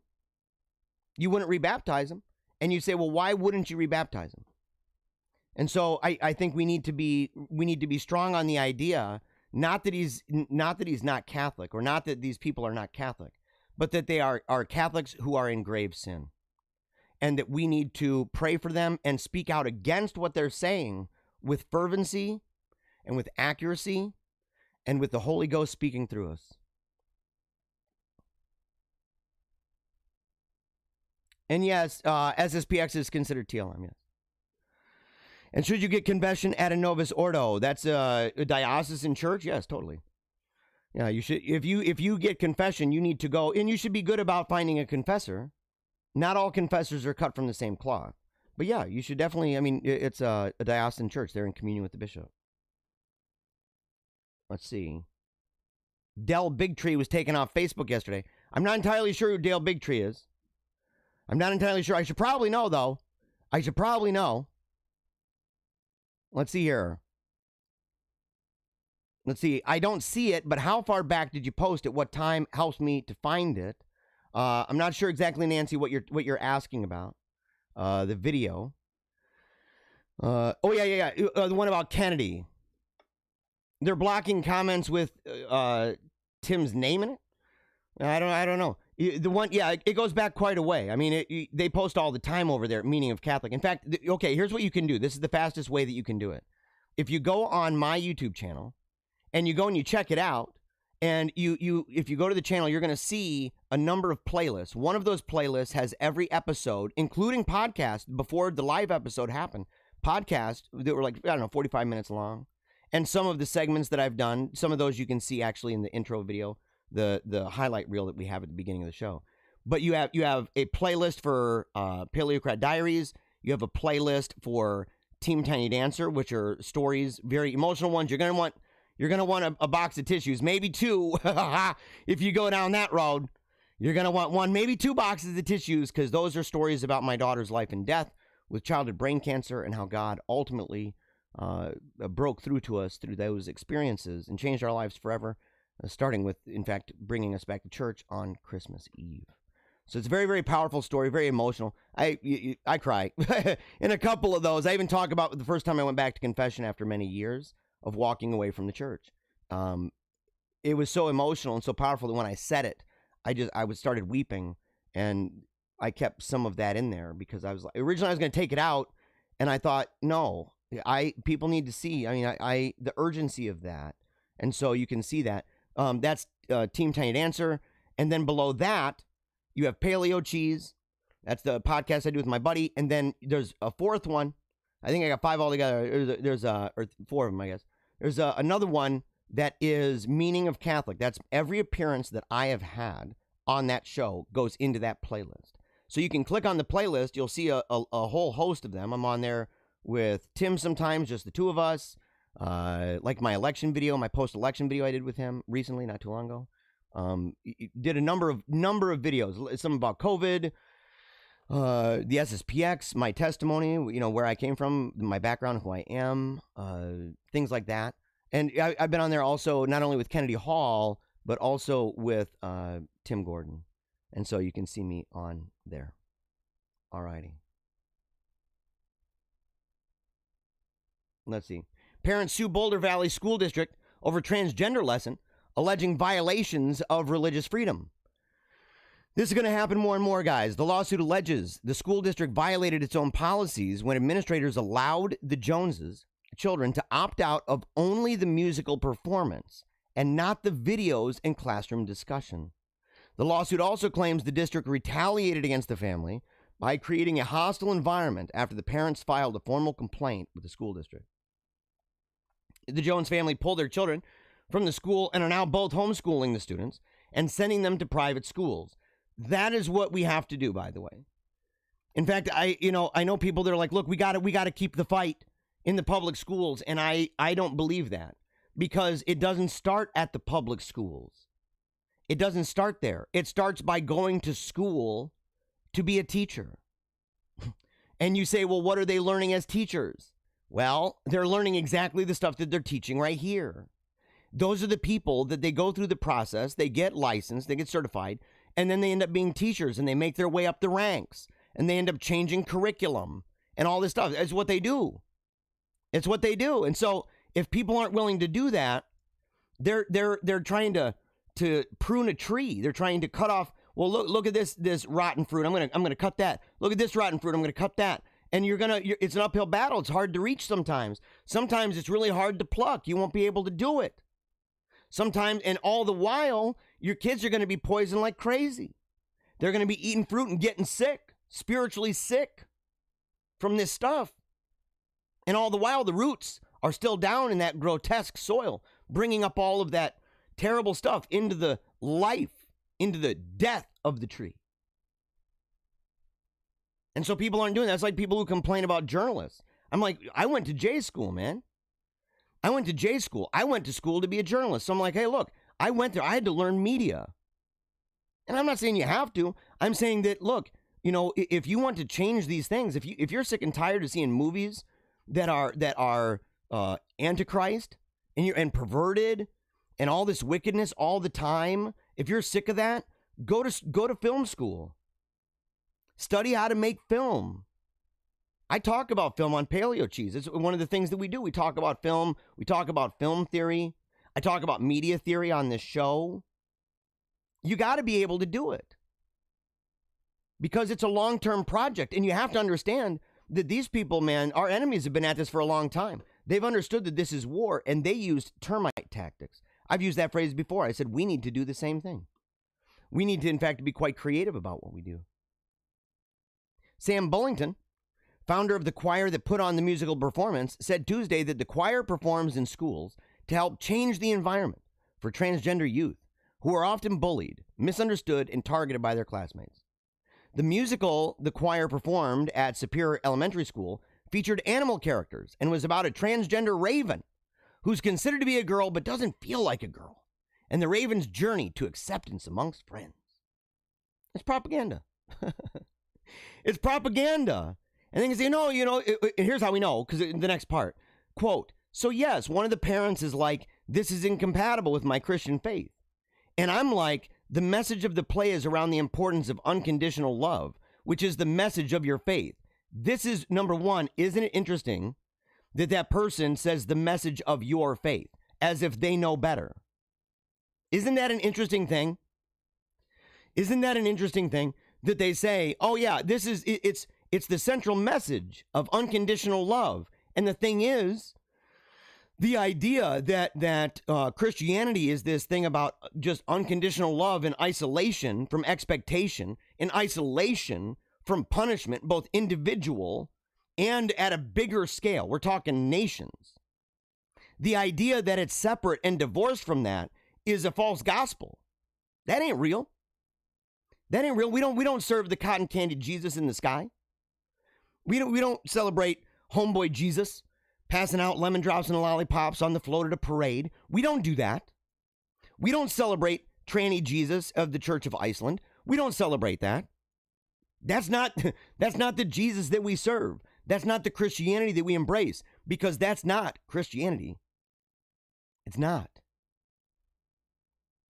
It's a caricature. It's a caricature. So this right here is a straw man. They erect a straw man and say, yeah, it's all about unconditional love. That's the message of what you believe. No, it's more than this. It's more than this. And you know how many conditions there are? You know how many if statements there are, by the way? It's almost like these people have never read parts of the Bible that talk about what happens if you don't live this way. They're antinomians, dude. They're lawless people. Sam goes on and says, the play never mentions the word transgender. So what, by the way? That's stupid. It's really about being seen for who you are on the inside, rather than the projections put on you based on what you look like, which is relevant to everybody. And here's where this person doesn't, they should go back. Marshall McLuhan, Marshall McLuhan, media theorist, Canadian Catholic guy, one of the greatest media theorists of all time. And he's being interviewed by all of these college students. They're all asking him questions, and he's on this chair that kind of goes in a circle, and all around him, he's in this kind of arena area, and it's a big circle, right? So he's in the center of it, spinning around in a chair with a microphone. It's kind of real vintage black and white video. And people from the crowd, from all directions, in the darkness of the crowd, are asking questions to him. And so then he'll spin around and go to the next person and spin around and go to the next one. And it's a really cool video. Well, he's asked a question about hippies. And it gives you a time frame for when this was. And if he thinks people should be able to dress the way they want to dress and be the way they want to be. And he said, well, wouldn't that be nice? But we're pattern seekers. We're pattern recognizers. No matter what we do, people are going to see you, and they're automatically going to have certain ideas about you. I would go further than that. And I would say there are some things you can try all you want to go against nature. But we should be careful about doing that even with our hair. That's biblical. That's traditional. And so the idea that, well, it doesn't matter what you look like. It does actually. This is where they get it wrong again. This is where it's a caricature. You can say it ultimately matters what someone is on the inside. But sometimes what they are on the outside can be reflective or indicative of things going on inside. Kind of like if your house is a dirty mess, it could be indicative that maybe you had a big party. Or it could be indicative that you really struggle with hoarding. Or it could be indicative of the fact that you're sitting around playing video games all day and the house is going to complete trash.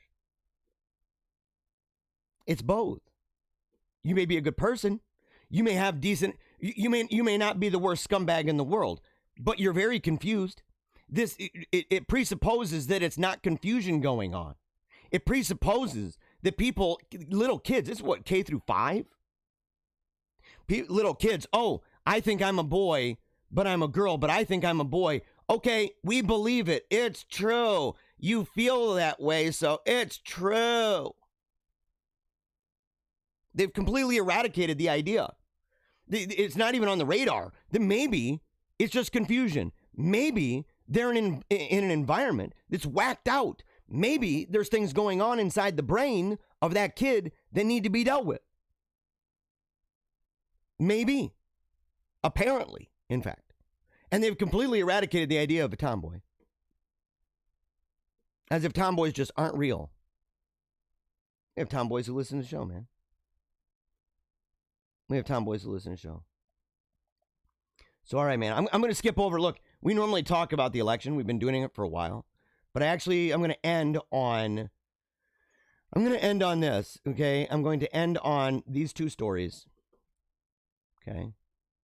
Because I mentioned them earlier, and apparently the theme is kind of like, Stephen King wrote a book called On Writing. All other opinions about Stephen King aside, his book about writing and like the mechanics of writing and, going into a room and shutting everything else off and focusing on that and his advisements, brilliant, okay? But the thing is that one of the things that he says is that rather than trying to find symbols and themes, you need to let them arise. Because he believes that you discover your story. Not that rather than you're a creator of it, but that you kind of discover it. And in fact, it's like being an archaeologist, and you're going around and you're carefully, sometimes you got to take big chunks of rock off, and sometimes you got to take a little brush. And that's how you're revealing your story. Okay? I kind of did that on the show. Because it ended up turning into something. We didn't even talk about the election. And also, in part, because we're not entirely consumed by this. Sometimes you got to just let it out. Let out other stuff. Let out the stuff that no matter how this election turns out, we're going to be facing certain things for a while. And it's good to talk about those struggles that we have. And I'm really grateful, by the way, for all of you who opened up about them. Leftists respond to a Twitter thread asking, how do you deprogram 75 million people? By suggesting Trump supporters should be interned in re-education camp and that all conservative talk radio should be banned. That's what I'm saying, guys. You got to follow me at PaleoCratDiaries.com. We have to figure out a way and start putting our stuff up at BitChute and other things. Now, we're on a bunch of platforms, so it's decentralized. At the same time, these people, man, they are freaks for centralizing tech, and so you got to be careful, man. You got to be careful. Let's see here. David Atkins, this is not your standard partisan policy disagreement. This is a conspiracy theory fueled belligerent death cult against reality and basic decency. Says the people that are like totally obsessed with death, right? That are and that excuse death all the time. In fact, they make it great.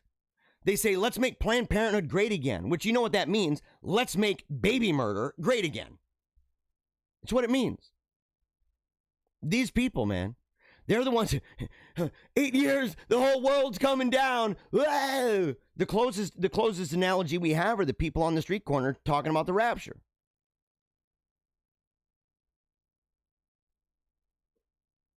This guy's serious. You can't run on a Civil War footing, hopped up on a conspiracy theories, hating everyone who lives in cities, mainlining Fox, Breitbart, QAnon, threatening to kidnap governors, which, by the way, do you see the phoniness of that?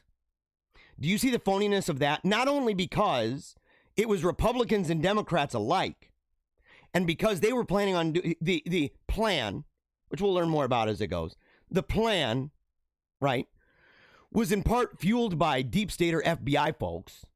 And even crazier than that is we showed video on this site of people on the left involved with Antifa talking about taking over government buildings, making sure that government leaders can't get in and can't get out, and that there may in fact be gunfire. And they must be willing to die. We have videos of that. This guy has no self-awareness. John Cryer, a real weirdo. Look at his face, you can tell. He's got a blue check mark. Started with the Nuremberg trials. Cliff Moskowitz. Moskowitz, really? Is that your name?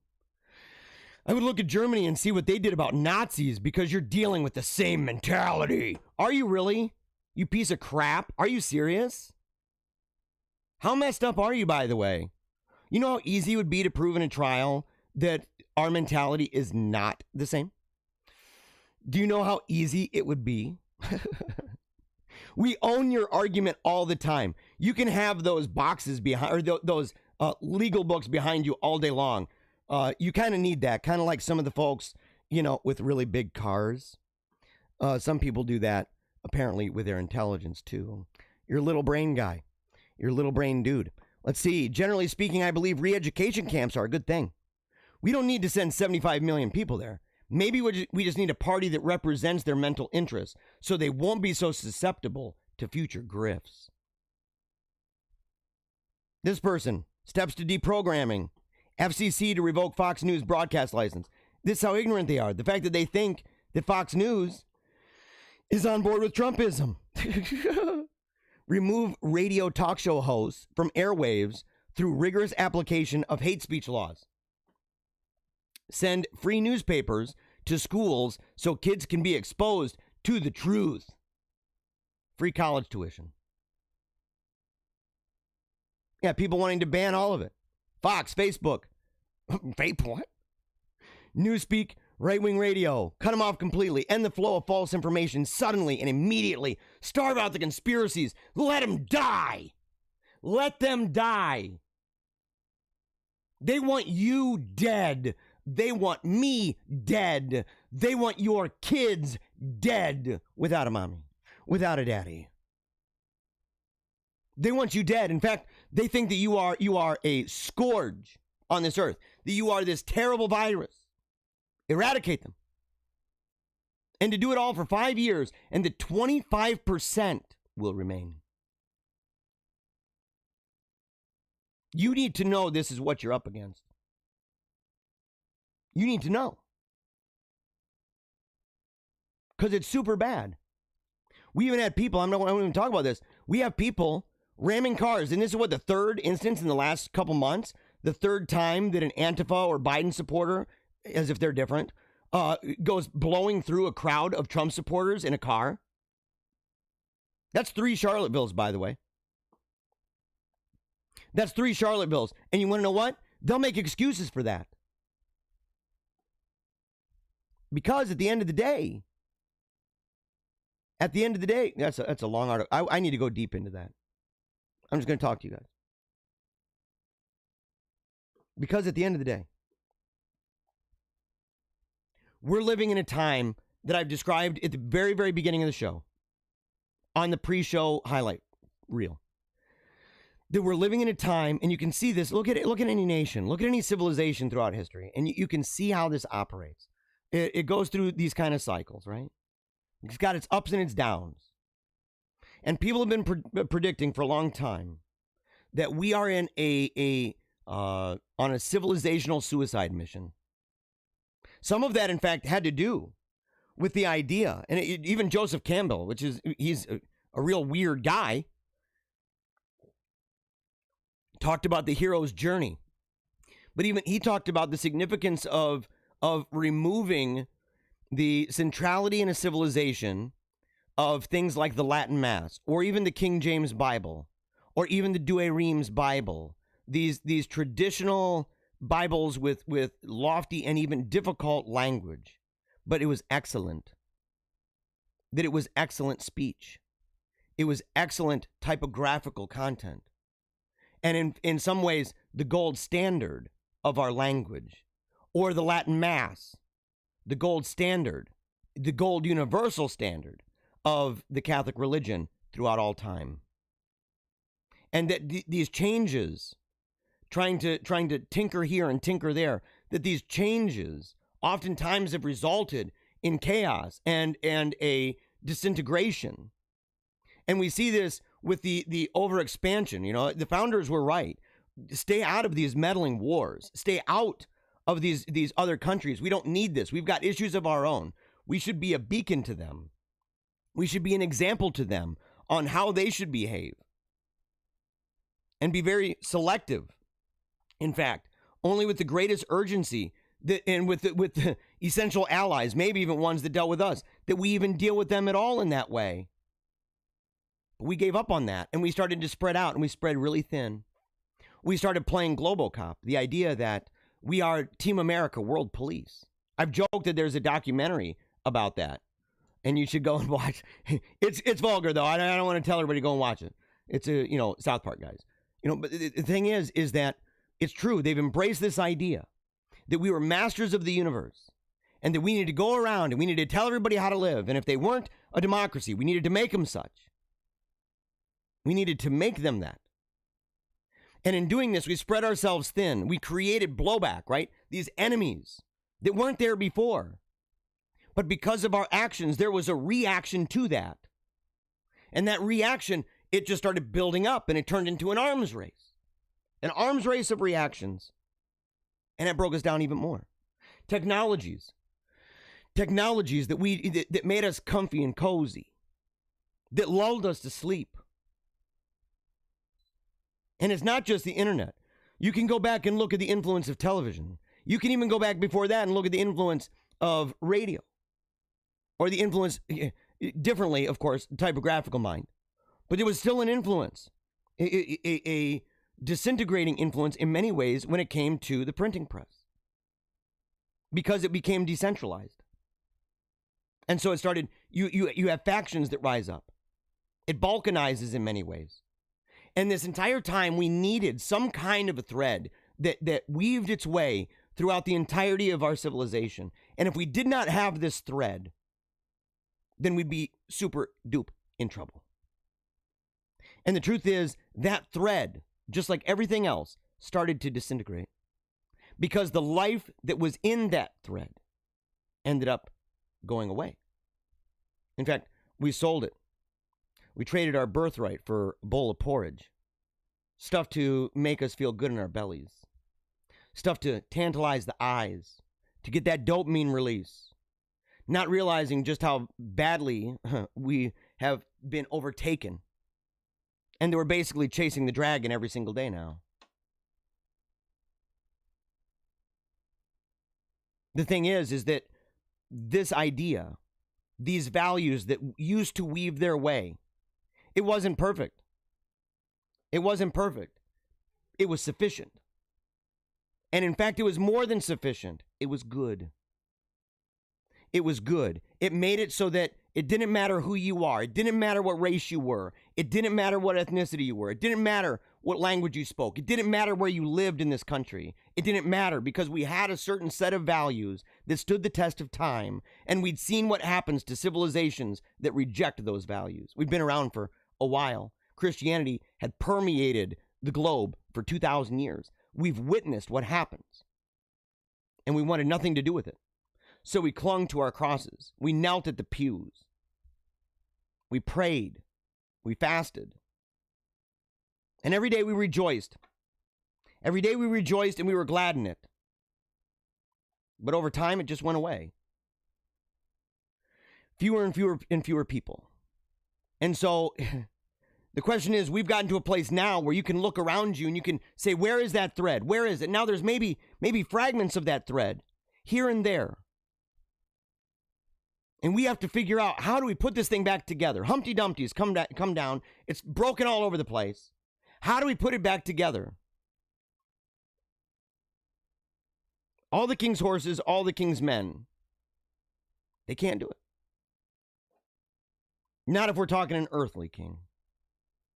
But we don't serve an earthly king. And we don't put our trust in chariots and horses. And so we have to believe that not only is it possible, but that it's going to happen.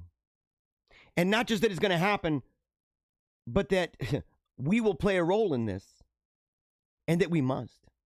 And that we will do our best every single day. We're going to rock it out. And we have to accept the idea that because of the sins of our nation, because of the great apostasy in our nation, Because of this, we are witnessing the disintegration, which is why it upsets me when everybody's always blaming other things all the time. Oh, it's because, they took prayer out of schools. You took prayer out of your home. How many of us pray? I mean, seriously, how many of us pray? How much time do you dedicate to that? How much time do I? And instead of focusing on one tree here, one tree there, one tree there, and those are all important, but to realize we're staring at a forest here. Instead of looking at one soldier racing toward us with a sword and a bow and arrow, instead some battle axe coming at us with a mace, instead to realize, yes, I got to focus on that, but this is an army. This is an army that's attacking us. It's an army that's been ravaging us for a very long time. And we got to fight back. We got to fight back. And that's why we tune in. That's why we tune into different shows, not just this one. And that's why I do what I do, because I believe that we have to work together. We have to take those fragments of thread and those institutions which are still able to be dealt with together, and the ones that aren't, the ones that are resistant to that thread, we need to realize, we need to talk to each other about what's the best way to reform that. What's the best way to rekindle within that? It may be negative. It may be multifaceted. It probably is. Tearing it down, building it up. Attacking and also providing a model that is superior to what we're attacking. Because the last thing we want is to tear something down. To tear something down, to dance upon the ashes, and to realize that we'd never dedicated time, effort, or prayer to the ideas that are necessary for rebuilding a civilization in shambles. It's where we are. All right. I'm going to read a few comments and we're out of here, guys. And by the way, thank you. This is a long show. This is a long show. I'm going to go back to the circle real quick. I knew it. I knew it. I did it again. All right, yeah. Wolfpack, thank you so much, Jeremiah. Yes, thank you. I appreciate it. I appreciate it very much. Let's see here. Did you guys see my post about the president being more Catholic than the other two? Maybe. Look, I agree with that. I agree with that. Biden, along with his son Hunter, sold USA to Communist China. Totally. Okay. Let's see here. Yeah, things about Trump. Yeah, apparently there were problems in the comments section. So we're going to move on from that. Let's see. Masks help, but don't guarantee 100% protection. They prevent you from getting a full viral load versus a smaller viral load when wearing a mask. If you have an article about that, a scientific study about that, I'm not meaning that cynically. I'm saying that I'm definitely open to hearing what people have to say about that. Send it to paleocratdiaries@gmail.com. Eileen, Biden and Pope Francis have excommunicated themselves by facilitating the globalist agenda. I don't talk that way about the Pope. I never do that. I would never do that. Because I came from sedevacantism, and that is a wicked road. And the truth is, if someone were to ask, what is the process of excommunication? How does this happen? How would a Pope be excommunicated? And what state would the church be in, even with sacraments, if in fact the Pope was excommunicated? What would go on? It's a very difficult topic.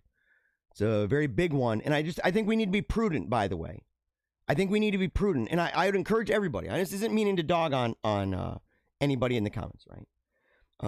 But just to simply say, I think we should go back and we should reread segments about how we speak. About how we speak sections of the book, The Devout Life by St. Francis de Sales. I think that we'd be shocked at whether or not he would like or dislike what we have said. And if he would actually, encourage us in that way, to talk that way, or if his advisements, one of the great doctors of the church, is to avoid that type of thing. What is it? Vain talk, rash judgment. I think those are the names of the sections. Maybe I'll talk about some of those tomorrow. So I'm serious. I think we all do. I need to do it. I'm not coming against anybody, man. I'm not coming up against anybody with this. Monk's Adventurous Ministries, Taylor Marshall is a beast. Yes, he's a beast, but I wouldn't know because he's blocked me from seeing anything. Which is a little bit childish, by the way. It's a little bit childish. I feel like, dude, it wasn't even a video about him. It's a video about Timothy Gordon, and me and Tim are friends. I just wish Taylor would get over it and go and make up with Tim. Tim says he always has the door open. Why would Marshall ban me? Because I made a video where it was I was being critical of Timothy Gordon, and we'd never met, right? And I was critical of something that he said on YouTube. It was a YouTube spat. Or not YouTube, Twitter. It was a Twitter spat between me and Mr. Gordon, and it ended up turning into this crazy thing. People from 1 Peter 5 were involved. They didn't know who I was. And, but me and Gordon are buddies. Me and Gordon are bros. And he likes my stuff. He likes me as a man. He's interviewed me on his show, which is crazy because it was actually about Timothy Gordon. And I mentioned Taylor Marshall, but only in passing. Said he had a chiseled jaw. That was it. Said he had a chiseled jaw. You know, it was a compliment. And he blocking me. But he's a little bit of, to be honest, look, guys, you got to be able to do this. He's a little bit of a snowflake because he blocks lots of people. Okay, he is blocking like crazy. And I get it. I get it a little bit. You know, I think I've blocked a couple people in my life. But I mean, he's like block. And it just, you know, he probably even has something on there, block friends or people who follow these people. I don't know. I'd love to ask him the question, but he'll never see my stuff, so I don't waste my time. I wish him the best, though. You know, I mean, I'm grateful for his apostolate. I'm grateful for what he does. And not dogging him at all on that. I'm saying, you know, he does a great job with a great number of things. You know, he's made a big impact on a lot of people's lives. But he blocked me. So it's just the way that goes. Let's see here. I heard someone said that one thing is knowingly going against the church, but if you pushed others into the sin, you're evil. That is Biden. Yeah. Let's see. Yeah, but Our Lady... it's Our Lady, so I believe the archangels are protecting it. I agree. I'm trying to visit the same priest before my confessing. I feel if you confess to the same priest each time you go to confession, that's a way to make a good confession. You know, yeah, I mean it. But if you're honest about it and you're not hiding anything, and you have, if you satisfy. Because that might be a little bit scrupulous. If you satisfy the conditions of when they say make a good act of contrition, and you do the act of contrition, if you look at what you're saying in that, if you are true about that, you're making a good act of contrition, and so that's a good confession. In fact, as long as you aren't hiding anything, it's to the best of your knowledge. You've tried to think it through. You're being open and honest, and you have true contrition, and you are following that structure. Yes, totally. Luke Blaze, Francis is an antipope. You don't have the right to say that, by the way. I don't know. Are you a sedevacantist, man? Are you a sedevacantist? If you are, man, I got a lot of things to say about it. It's a cult. It's a cult, dude. Sedevacantism is... Okay, let me say this. Sedevacantism as a structured thing where they've got, well, it's not even structured. We have to figure out how to frame this. Sedevacantists that believe that the Pope is no longer the Pope and that we're living in a world where there's just no Pope and everything else. It's a mixed bag between people who go to the SSPV or they go to independent bishops or they go to the Hotel 6. They go to the hotels and the motels or in people's basements. You know, getting their sacraments from people who were made priests in garages. Look, man, you know, not down with that. And it's how you know it's how you know this is a hoax too. By the way, if you talk to them, you say you guys are the last ones on the planet apparently who are actually valid bishops. You guys are the only ones left. So why don't you guys go and do the church a favor and nominate a pope, elect a pope? Why don't you do that? And they have this theory that it all goes back to Italy, and that because the Pope is the bishop proper, that's the diocese, right? That it has to have something to do and start from there. And you say, okay, that sounds nice. So how many like missionaries do you have right now in Italy that are promoting this day in and day out to the people in Italy? How many do you have? None. Oh, that's neat. So you have stuff all over the world. You go to places with very little education. You go there, right? You go to these places. I don't want to dog anybody for their lack of education. I mean, I don't want to do that, you know. But the idea that they may not have access to fully grasp and understand exactly the kind of crap they're being peddled. And you go there, but you're not going to go where it's actually centrally important. In fact, it is essential. It is essential to your scheme. And they'll say, yeah, but basically they've consigned themselves to the idea that this is the end times. And I'm like, okay, Harold Camping. Okay, Harold Camping. Do you know, I grew up in this crap. I don't got to deal with that. I grew up with the Adventist mindset. And these people that are so assured of themselves. Oh, no, this is the way it is. And then they have to change it. And then they got to change. It's going to happen in this generation. No, it's going to happen in the next one. This is the end. Doom and gloom. All the time. And they're basing it off of prophecies and oracles. And most of these people are lay people, by the way. Hardly any of these people have any training in canon law. Hardly any of these people have any training in seminary, in moral theology, sacraments and the like. None. And a lot of them end up being home aloners, man. Just the way that goes, man. So I like you, Luke. We're going to disagree on that, man. We are going to disagree on that. See, Jeremiah, public schools continue to be funded by our tax dollars. They'll keep winning. We need to push for laws that exempt homeschool parents. That's one of the many things we can do. Yes, totally. Totally. Yes, thanks for asking, Air Force. I'm studying to be in special ops. But James, dang, son. I'm mentally and physically training, and I'm tired. Dude, we got to pray. Pray for James, by the way. Okay? Pray for James, man. And God bless you, bud. Let's see. You're talking about people being in career public school teachers, retired before gender theology. But on looking back, some anti-Christian ideas seem to be permeating the thought, yeah. It's old school, man. It's gone on for a very long time. Zach says, I ain't going to any re-education camp. Yeah, dude, I'm with you on that. Don't do it. The presumption, soy boy man bun, Ed Post grad, going to tell me about my faith. Yeah, totally, man. Talking about the guy who was singing the songs about the tranny Raven to little kids. Joseph Campbell is New Ageist to me. Yes, he is. Yeah. That's why I said he's not a Catholic guy.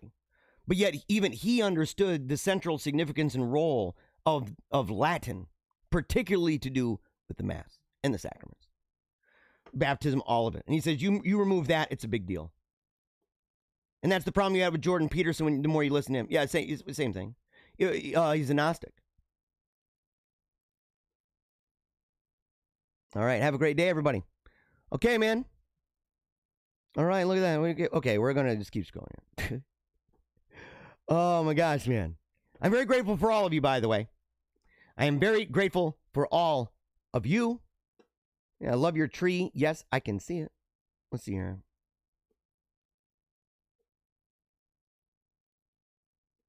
Praying for extra ministers to James, and thank you for your service and sacrifice. All right, guys. We've got to move on. I'm very, very grateful for all of you. Let's go ahead and do the split screen. It's time. It is time that we do it. I love you guys. I love you so much, man, that I keep on pushing hard. I keep on pushing hard every single day. 10 to, let's just say 1 for now. 10 to 1 for now. You got to go to paleocratdiaries.com. If you are not subscribed, please subscribe.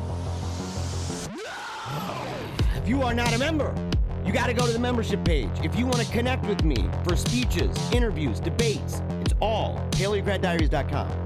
Reach out to me. We can talk on a lengthy level. If you disagree with stuff I've said, if you agree with stuff I've said, okay? I always enjoy talking to people, and I will respond. paleocratdiaries@gmail.com. Of course, make sure to check out the other channels that I'm involved with. Paleo Cheese Podcast and Meaning of Catholic. You can see both of those by going to my YouTube channel at Paleocrat and going and checking out the playlist. It's all there. We made it easy for you guys. So make sure to come back again tomorrow. We're going to have a bunch of fun. And until next time, remember, never give up. Keep on smiling. And memento mori.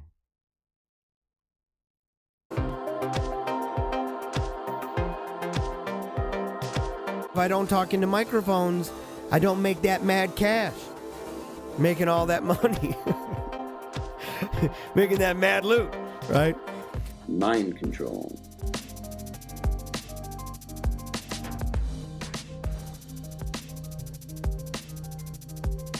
So we see the minority elite imposing their ideology on an unwilling and resentful populace. This causes a backlash. People get ticked off. The left is working long and hard to make us feel as if we've done something wrong. Worse yet, that we are the problem. Don't let people just rip on your heritage. Don't let people just rip on your traditions. Don't let people rip on your heroes. Stand up for what you believe, what made you who you are. So unless this disenfranchised majority begins standing up for what they believe in their heart of hearts to be true, I think we'd be left with nothing more than a dirge, maybe a funeral procession.